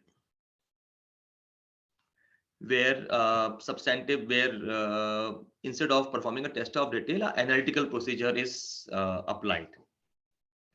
Now, in case of substantive procedures, auditor may determine the nature and timing of or extent of these procedures. And outside the substantive procedures, the auditor may also decide to do test of controls to obtain and gather the requisite audit evidence. Maybe I'll just cover it in more detail. So, whether it is mandatory by the standard to perform both substantive procedures and test of control, the answer is no. It actually depends on the judgment of the audit. Obviously, the ICFR requirement will just keep it aside for the time being. But from a standard perspective, it is based on the judgment of the audit that whether they want to perform both substantive procedures and test of controls, or they just want to perform substantive procedures. But as per the essays, they have to mandatory perform some substantive procedures. So which would mean that auditor cannot just decide to do test of controls and not perform any substantive procedures. They necessarily have to perform some substantive procedures on the material financial statement line items. However, this does not apply vice versa. So if an auditor can actually decide to not to perform any test of controls and rather just perform all substantive procedures. So needless to say, in that case, where the auditor is not doing any test of controls, the level and extent of substantive procedures would be higher. Whereas in case the auditor performs some test of controls, so then obviously in that case, auditor will perform less amount of substantive procedures because they've already performed some test of controls. So essentially what we are trying to say that auditor has to make his glass full. Now he can make his glass full either performing only substantive procedures or by performing a combination of substantive procedures and test of controls. So if they are performing test of controls, so then obviously some part of glass is already filled with test of controls comfort, and the remaining comfort can be derived from substantive procedures. But eventually the target would be to fill the glass with the requisite audit comfort. Now, the standard says that when an auditor decides to rely on controls, so then the auditor has to design and perform test of controls to obtain sufficient appropriate audit evidence as to the operating effectiveness of the controls. Now, if you look at how do we approach the test of controls, as part of the understanding and evaluation phase, again, as per SA 315, it is mandatory for the auditor to do an understanding and evaluation of controls and business processes for all material business processes, irrespective whether they will eventually perform test of controls or not for those business processes.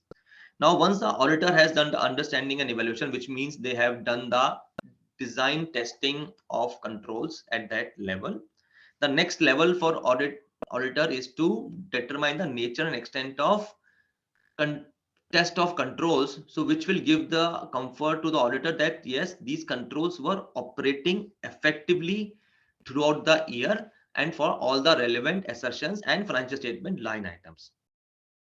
Now again, when the auditor is testing the operating effectiveness of the control, so that will actually based on the auditor's assessment of risk of material misstatement at the assertion level, and as well as expectation that the controls is operating effectively for what period. So let's say that it is expected that this control was operating effectively for the entire year. So then obviously the testing strategy of the auditor will be impacted accordingly, and then they will need to cover the testing of control samples for throughout the year period. So from that perspective, the standard says that when it comes to the persuasiveness of the audit evidence, if the auditor places reliance on effectiveness of the control, so it kinds of increases or it kinds of helps auditor to obtain more persuasive audit evidence as compared to a scenario where they just perform substantive procedures to obtain their desired level of audit comfort. In terms of how do the auditor determine the nature, timing, and extent of test of controls procedure? So I think there the standard says that the auditor shall perform other procedures in combination with the inquiry to obtain evidence about the effectiveness of controls. So which means that when the auditor is doing the test of controls, they should not restrict their audit procedures to inquiry. They should also observe, they should also use a technique of re-performance and tested some specific samples just to get an overall comfort that these controls were operating effectively. And then at the same time, it also depends if the company has some indirect controls as well. So if there are some indirect controls that can also impact the nature and extent of the test of control procedures which an auditor determine as part of their audit strategy.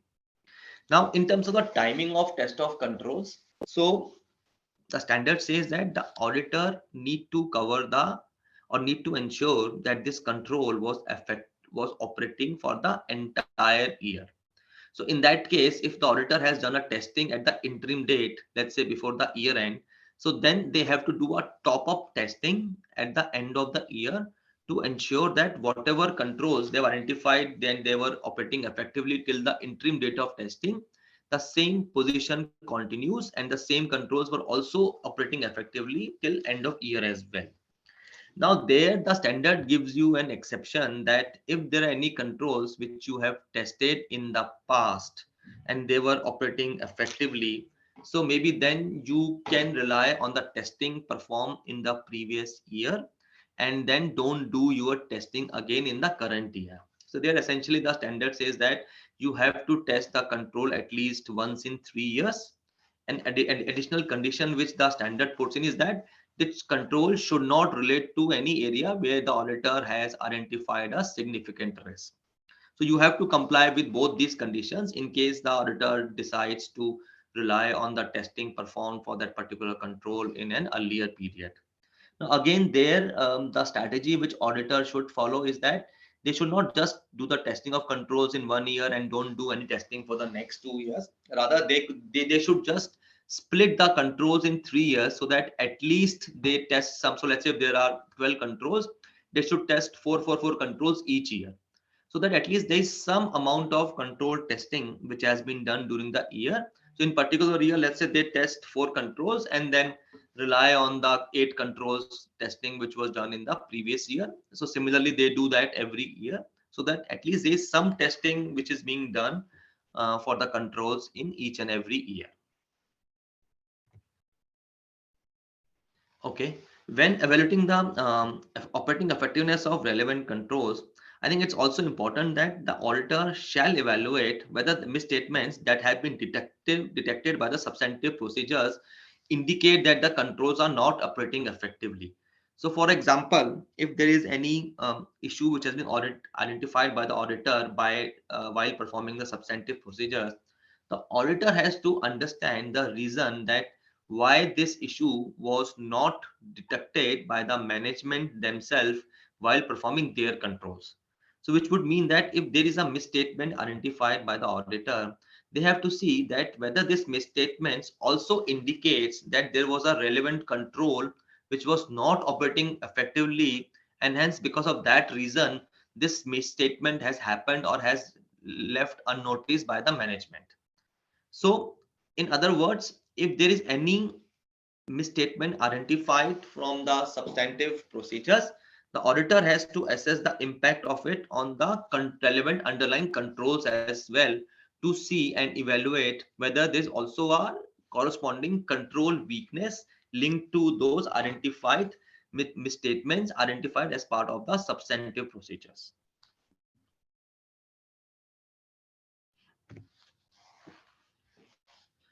Okay, then moving on to substantive procedures. Again, here, depending on the comfort drawn from test of controls and depending on how much my glass is full from comfort derived from test of controls, the auditor then determines the level of extent of substantive procedure. So let's say if I have got a high control reliance and the controls are operating effectively across all business processes, it gives me the comfort over the entire year, then obviously the auditor will reduce the extent and level of audit procedures for the from substantive procedures. So because there, let's say my glass is already 60% full from test of controls, so then I will perform only 40% of my work through substantive testing so that my glass is 100% full by performing combination of these procedures. So basis the comfort derived from test of controls, the auditor will actually determine the level of substantive procedures which they have to perform. Now, auditor, as a part of the risk assessment process, if there are any significant risks identified, so then in that case, the auditor has to perform specific substantive procedures to address those significant risks. So whatever significant risks are identified, it is mandatory as per the standard to perform specific substantive procedures to address those significant risks identified as part of the audit process. Now, post that, when auditor is devising a strategy for substantive procedures, again, they can decide between the substantive analytical procedures or test of details. Now, here the standard gives you an option to choose either one of them. So, which would mean that auditor may decide to perform only substantive analytical procedures in case they feel that they give them sufficient audit comfort. But again, while applying it, the auditor has to take into consideration the requirements of SA 520, which is on the analytical procedures. And in case auditor decides to perform a combination or only test of details, I think again there the level and extent of test of details will again be dependent on the test of control reliance which has already been there. So for example, if there is no comfort drawn on test of controls, so then obviously the entire audit comfort for that particular line item will be derived by the test of details. Okay, in terms of the whether the auditor do a test of control or whether they decide to do substantive procedures. So I think there it will depend on the understanding and evaluation which the auditor has done as part of the planning, and where they identify, okay, whether the company has sufficient controls and whether these controls are designed appropriately. And then if auditor decides that, okay, yes, the control exists and the design is also appropriate, and then it's also efficient for the auditor to do the test of controls. So in that case, if the auditor decides to rely on controls, so then they can decide to perform lower level of substantive auditor.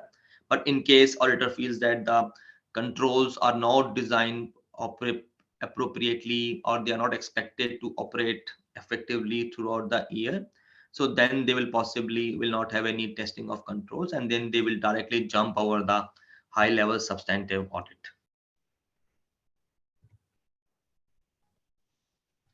So again, I think needless to say that, I mean, the documentation of audit procedures is very, very important, as we just heard half an hour back in the previous session, that, I mean, something which is not done is something which is not documented is considered to be not done in the audit.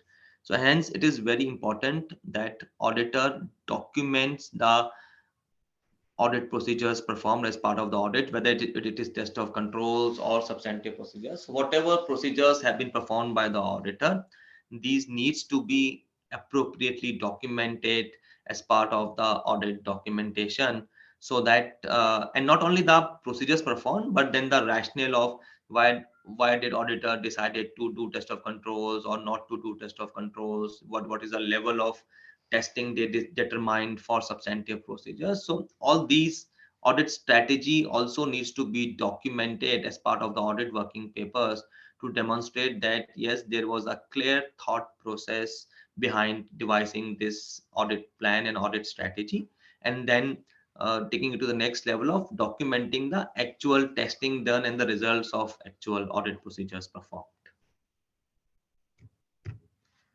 Okay, so this was essentially the standard on SA 330. Maybe I'll just come back to the screen to see that if there are any questions before we then move on to the next essay.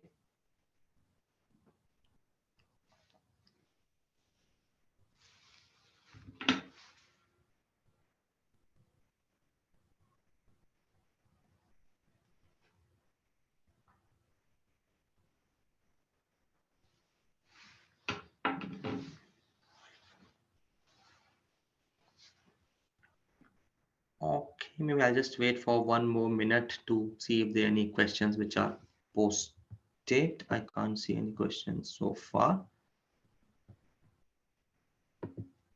So if there are no more questions, so maybe then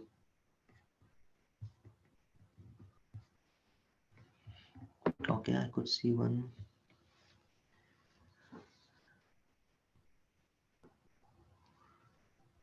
Okay, so I think in that case, if the materiality was determined using a interim result, so let's say you are doing an interim audit in January, until then you had only 9-month figures. So maybe the auditor can decide to extrapolate those 9-month numbers to determine the estimated 12 months numbers, to determine the materiality level, and then use it as part for doing the testing and interim procedures. And when they do the final audit, now at that stage, if the actual numbers are lower than the estimated numbers, which would mean that that will give you a lower level of materiality. I think in that case, and again, if that lower level is significantly, if let's say if the difference is very insignificant, one can ignore it. But if it is significant different from the original level, then auditor essentially has to revise the materiality and take it to the lower level. However, in a reverse situation where the materiality actually gets increased because of higher estimated profit, higher actual profit as compared to the estimated profit, I think there the auditor may decide either way. They can decide to increase the overall materiality, or they can also decide to keep the original overall materiality, which will be lower than the expected revised materiality. Because in that case, while it may not be from an efficiency perspective, it may not be a great Hello, decision. Amit sir.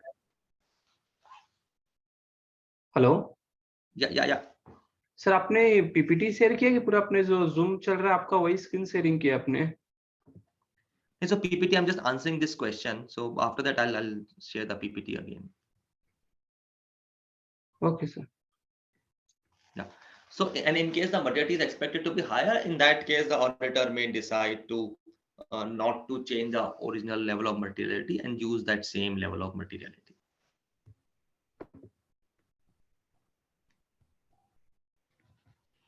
So, in case of small size companies, I think there are 2 points. One, we can have a higher level of materiality in small companies. So for example, let's say in case of a large company or listed company, if auditor decides to apply a benchmark, a percentage of 5% of PBT as a materiality level. So maybe in a small size company, the auditor may decide to use a higher percentage, let's say 7-8% of the PBT, or maybe up 10%, or whatever is appropriate in auditor's judgment to determine the materiality. But the overall concept of materiality remains same for both large company and small company, and irrespective whether they are using Tally or they are using any sophisticated ERP. So overall concept remains same. I think the only difference could be in case of small companies, the auditor can actually use a higher level of percentage for determining the level of materiality. So where the client is sharing all the data on their systems, maybe I think there we can request the client to share with us the screenshots. So for example, if there is a control which we have tested, where the client demonstrate, okay, this was a review control and this review was happened, and they showed to us that this was the review email confirmation or the review points shared by the person who exercise this control, maybe we can request them to share a screenshot of that email so that we can document it in our working papers, that okay, this was the email which we have seen, and we document it. In a worst case scenario where the client refuses to share the screenshots or other way of evidences, I think there maybe one can then have to document in detail the extract of that particular testing detail. So for example, then we have document, okay, we have seen this email which was sent by this person to this person on this date and this time, and this was documented in that email, this was sent on this server. So then whatever we see as part of our testing, we have to capture and document that entire thing in our audit working papers, so which may not be very efficient. But in case we are unable to get those screenshots and other possible ways, so then the only way left for us is to document that in much more detail.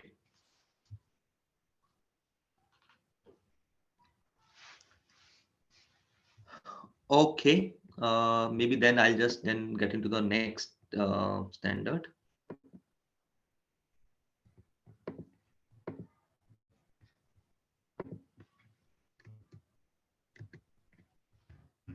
I hope my screen is back and everyone can see my screen. So the next standard which we are going to cover is SA 402, which relates to audit considerations relating to an entity using a service organization.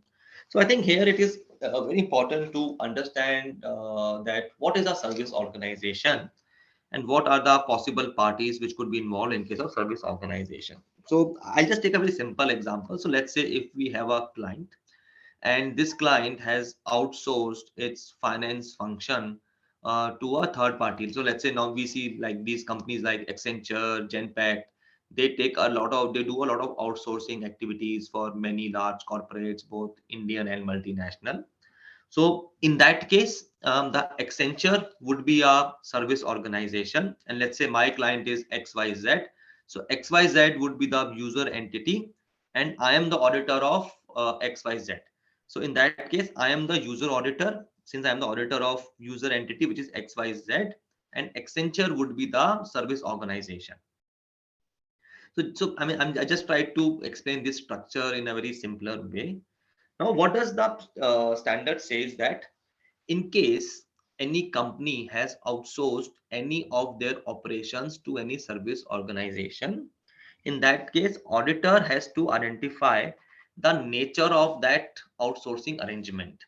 Now, if those outsourced activities have any impact on the financial systems, or it has any impact on the financial statement line items or financial statements as a whole, or on the control environment of the company, or on let's say on compliance with laws and regulations, or any other aspect which is relevant for the audit, I am just reiterating, if any company has outsourced any of its activity which has any possible impact on our audit process, in that case, the auditor has to determine the nature and extent of additional audit procedures which auditor has to perform, considering this background of outsourcing done by the user entity.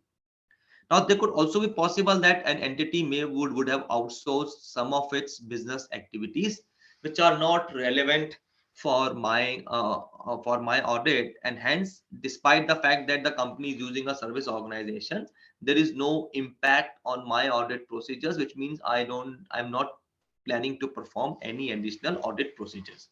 So it will actually depend on what are the nature of transactions, or what's the nature of activities which have been outsourced, number one, whether those are material or not. And then third is, even if those are material and the nature is relevant to the financial statements, I think the third point is that what is the degree of interaction between the activities of service organization and those of user entity. So there could also be a scenario where, while I have outsourced the execution of those activities, but in terms of applying all the controls are still exercised by the user entities. All the recordings and everything are still done by the user entities. So maybe in that case, while I have outsourced the execution part, but then essentially the control over those activities is still retained by the user entities. That maybe also be a scenario. And again, in this scenario, the level of audit procedures would be much lower. Now, if you look at what the standard says, so let's say there's a scenario where I have outsourced my finance activities to a service organization.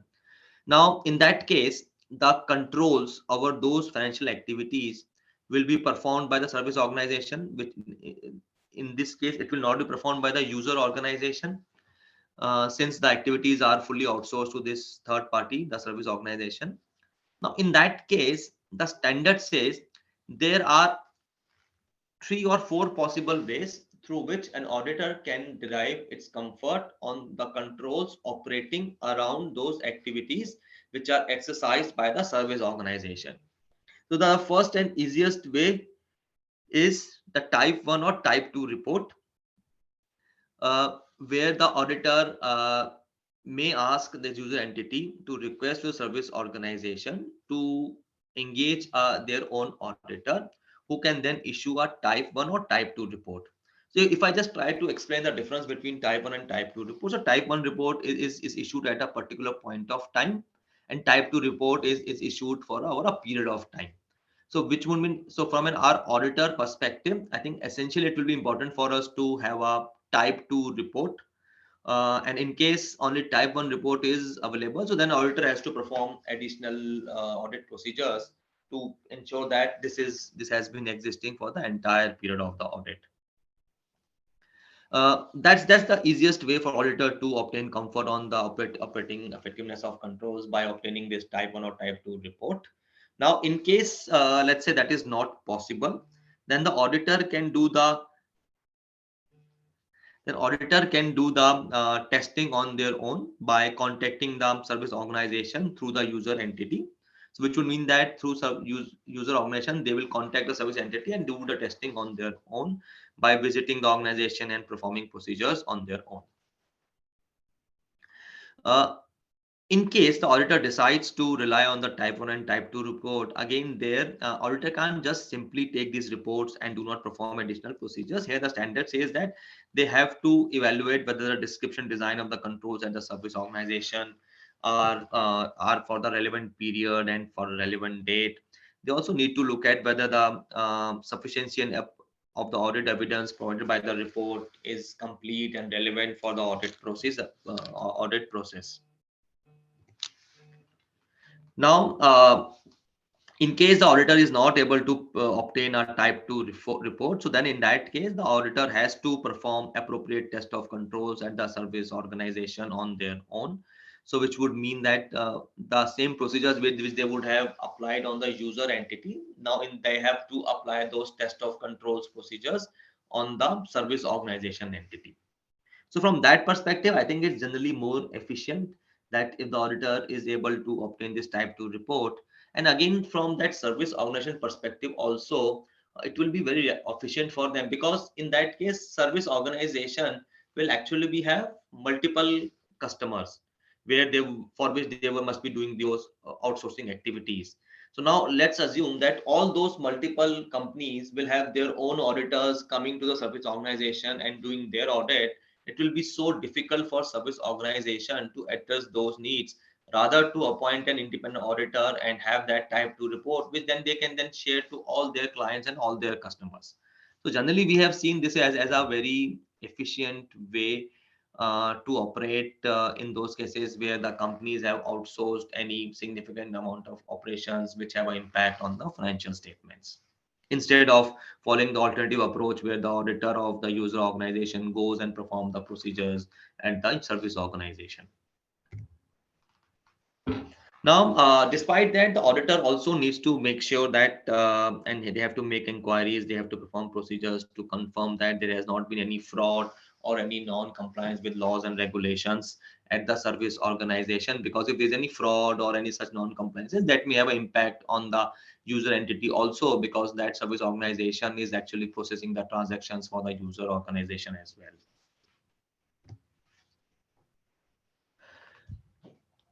Now, in case the user auditor is not able to either obtain type 2 report and either obtain specific audit procedures on those service organization, I think in that case, the user auditor has to modify their opinion in accordance with SA 705 and bring this fact in the auditor's report. However, in case they are able to obtain these reports and perform those additional procedures on those reports and those inquiries on laws and regulations and fraud, and if they are fully satisfied with on that basis, so in that case there is no need to bring in any reference or modifications in the auditor's report. Okay, maybe I'll just then come back to the screen to see that if there's any further question.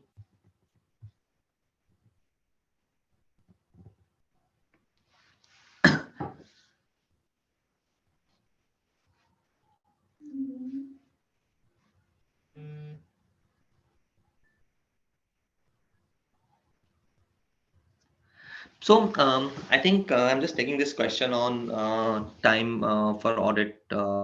Small and medium-sized audit firms are crunched on staff.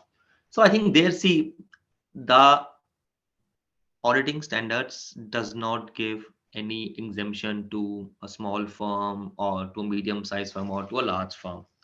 The documentation requirements are same for all auditing firms, irrespective of their size. Now, in that case, how do we address this practical challenge?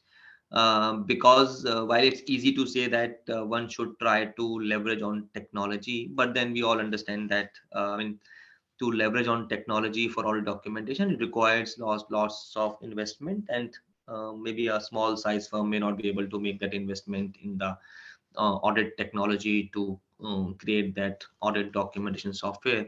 I think there the best way would be to develop to make a one-time investment and develop some standard questionnaires or standard checklist, and then use it across all clients to document the audit procedures performed. But there will not be any exemption for them to not to maintain audit documentation because of the size of their firm. I think they can just follow a very simple method of documenting audit procedures by using standard checklists and standard questionnaires to document the results of work performed as part of their audit procedures.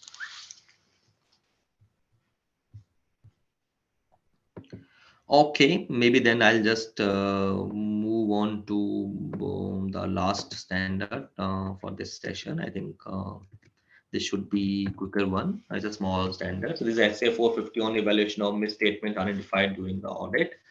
So again, when we perform an audit, we identify any misstatement. Now, these misstatements can be of two types. One, which some of these would have been corrected by the entity once auditor has identified it, so the entity may agree to correct it, and there may be some misstatements with the entity may not agree to correct it. So those will be called as a uncorrected misstatements. Now, what does the standard says? We should accumulate all misstatements identified during the audit other than those that are clearly trivial. So now how do we determine which are trivial or not? So I think there the auditor may determine a materiality limit. Let's say if my total materiality is 10 and auditor may say, okay, let me do a 10% of it or 5% of it. So let's say I take 1. So anything which is below 1, it's so insignificant that even if we accumulate it, it will never reach to my overall materiality level. And hence it's more efficient for me to kind of just ignore them at the initial stage itself. So for example, let's say I'm doing an audit of a 100 crore company, and let's say there is a 5,000 rupees of revenue misstatement I've identified. Obviously, it doesn't make sense for the auditor to kind of follow up on that 5,000 rupees misstatement and then discuss it with the management and communicate it with the management. It doesn't make sense. So, in that perspective, in the planning stage itself, the auditor can determine a level of materiality below which they would not document misstatements at all, and they will just completely ignore them on account of materiality. Now, besides that, if there are any other misstatements identified, the auditor has to accumulate them, and whatever the misstatements, whether they have been corrected or not or uncorrected, both of these are need to be communicated to the appropriate level of management. Now, when we say appropriate of level of management, it may depend on the company to company. So, for let's say for an exam, for a listed company, the appropriate level of management would be the audit committee. For an unlisted company, it may be the board of directors in case if they don't have the audit committee, or maybe if the board of directors are not actively involved, maybe it may be the managing director or CEO or CFO of the company. So it will depend on company to company, which is the appropriate level of management. Now, in that case, whichever misstatements are not corrected in the financial statements, the auditor has to accumulate all of them and look at if these are in aggregate, either these individually or in aggregate are higher than my overall materiality, then auditor has to modify its audit opinion. If the uncorrected misstatements either individually or collectively are higher than the overall materiality, then there's maybe a need for auditor to modify its audit opinion for those uncorrected misstatements. Maybe I think this is fine. Now, if there are any uncorrected misstatements while we have done that evaluation and they are not material, or they do not exceed our overall materiality, whether individually or collectively. So in that case, the auditor can't just simply ignore those uncorrected misstatements. The standard says that you need to communicate these with those charged with governance. Again, who are those people who are charged with governance may be different in different companies. They could be audit committee, they could be board, they could be the top level of management. Depending on the structure of the company, they may be different in different organizations. Now again, auditor should not only stop at the by only doing communication. They also need to include it in their written representation letter where they take a specific representation from the management that all these uncorrected misstatements are not material to the financial statements, neither individually and neither collectively.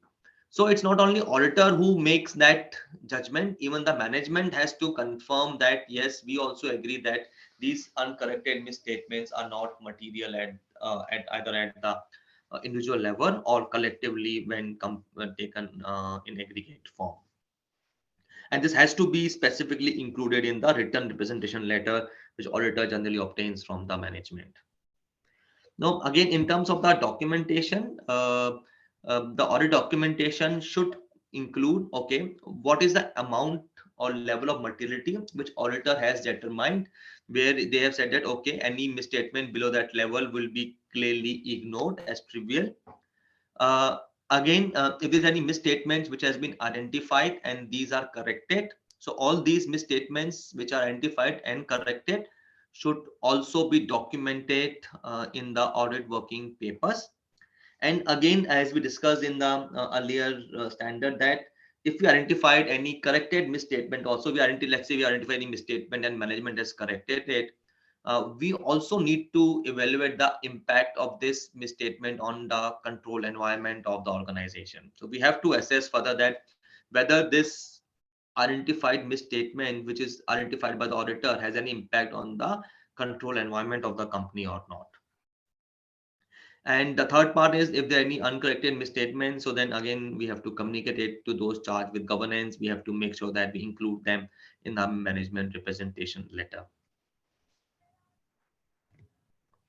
So I think that was a pretty small standard which had only these few concepts which it emphasizes and put responsibility on the auditors in terms of documenting and dealing with these type of misstatements through communication with those charged with governance, and then including some of them in the management representation of letter as well.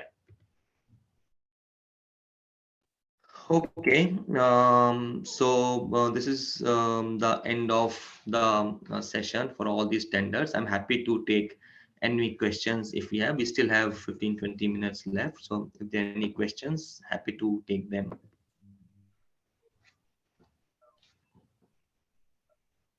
So sorry, I was actually expecting more questions. So hence I actually kept more time for each session, maybe 5 minutes for each those standards. But it's always good to finish before time so that we save some time out of your calendar.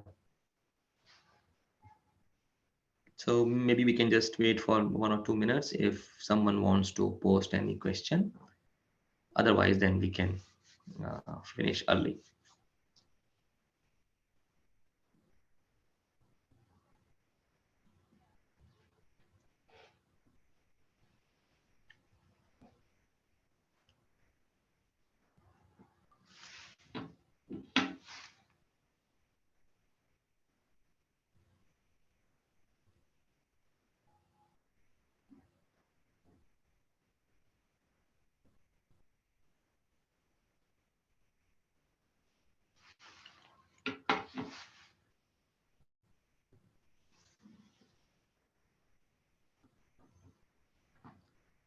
So some of the example which is not books of accounts. So for example, let's say if in revenue transaction, we have tested the revenue transactions and we have tested the underlying, let's say, the delivery notes which demonstrate that yes, the delivery has been done by the company.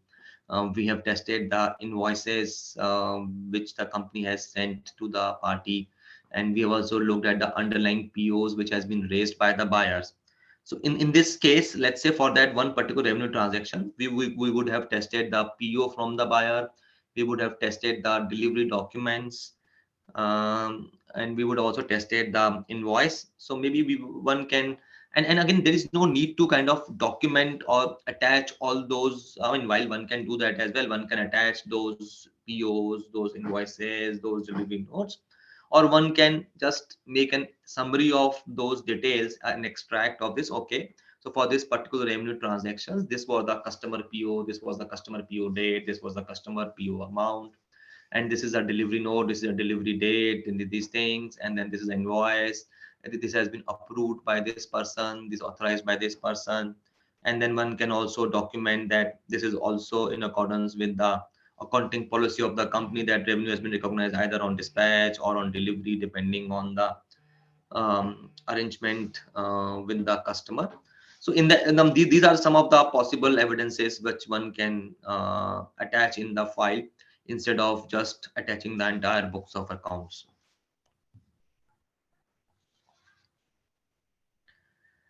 So audit tools for audit program preparation. I think most of the firm have their proprietary tools. So which would mean that there are not these tools are not available in the market. But I think there are still some standard checklists or some standard questionnaires which may be available on certain websites, so which one can try to locate and then use it. But then obviously my request is to not to follow it straightforward. Please look at it in detail and make sure that you do modification to ensure that these are complete and ensure that you deliver a requisite level of audit quality by following those checklists and questionnaires. So do not just blindly depend on them. Do look at it in more detail, do modify them to make sure that you maintain and deliver requisite audit quality, even while using those checklists.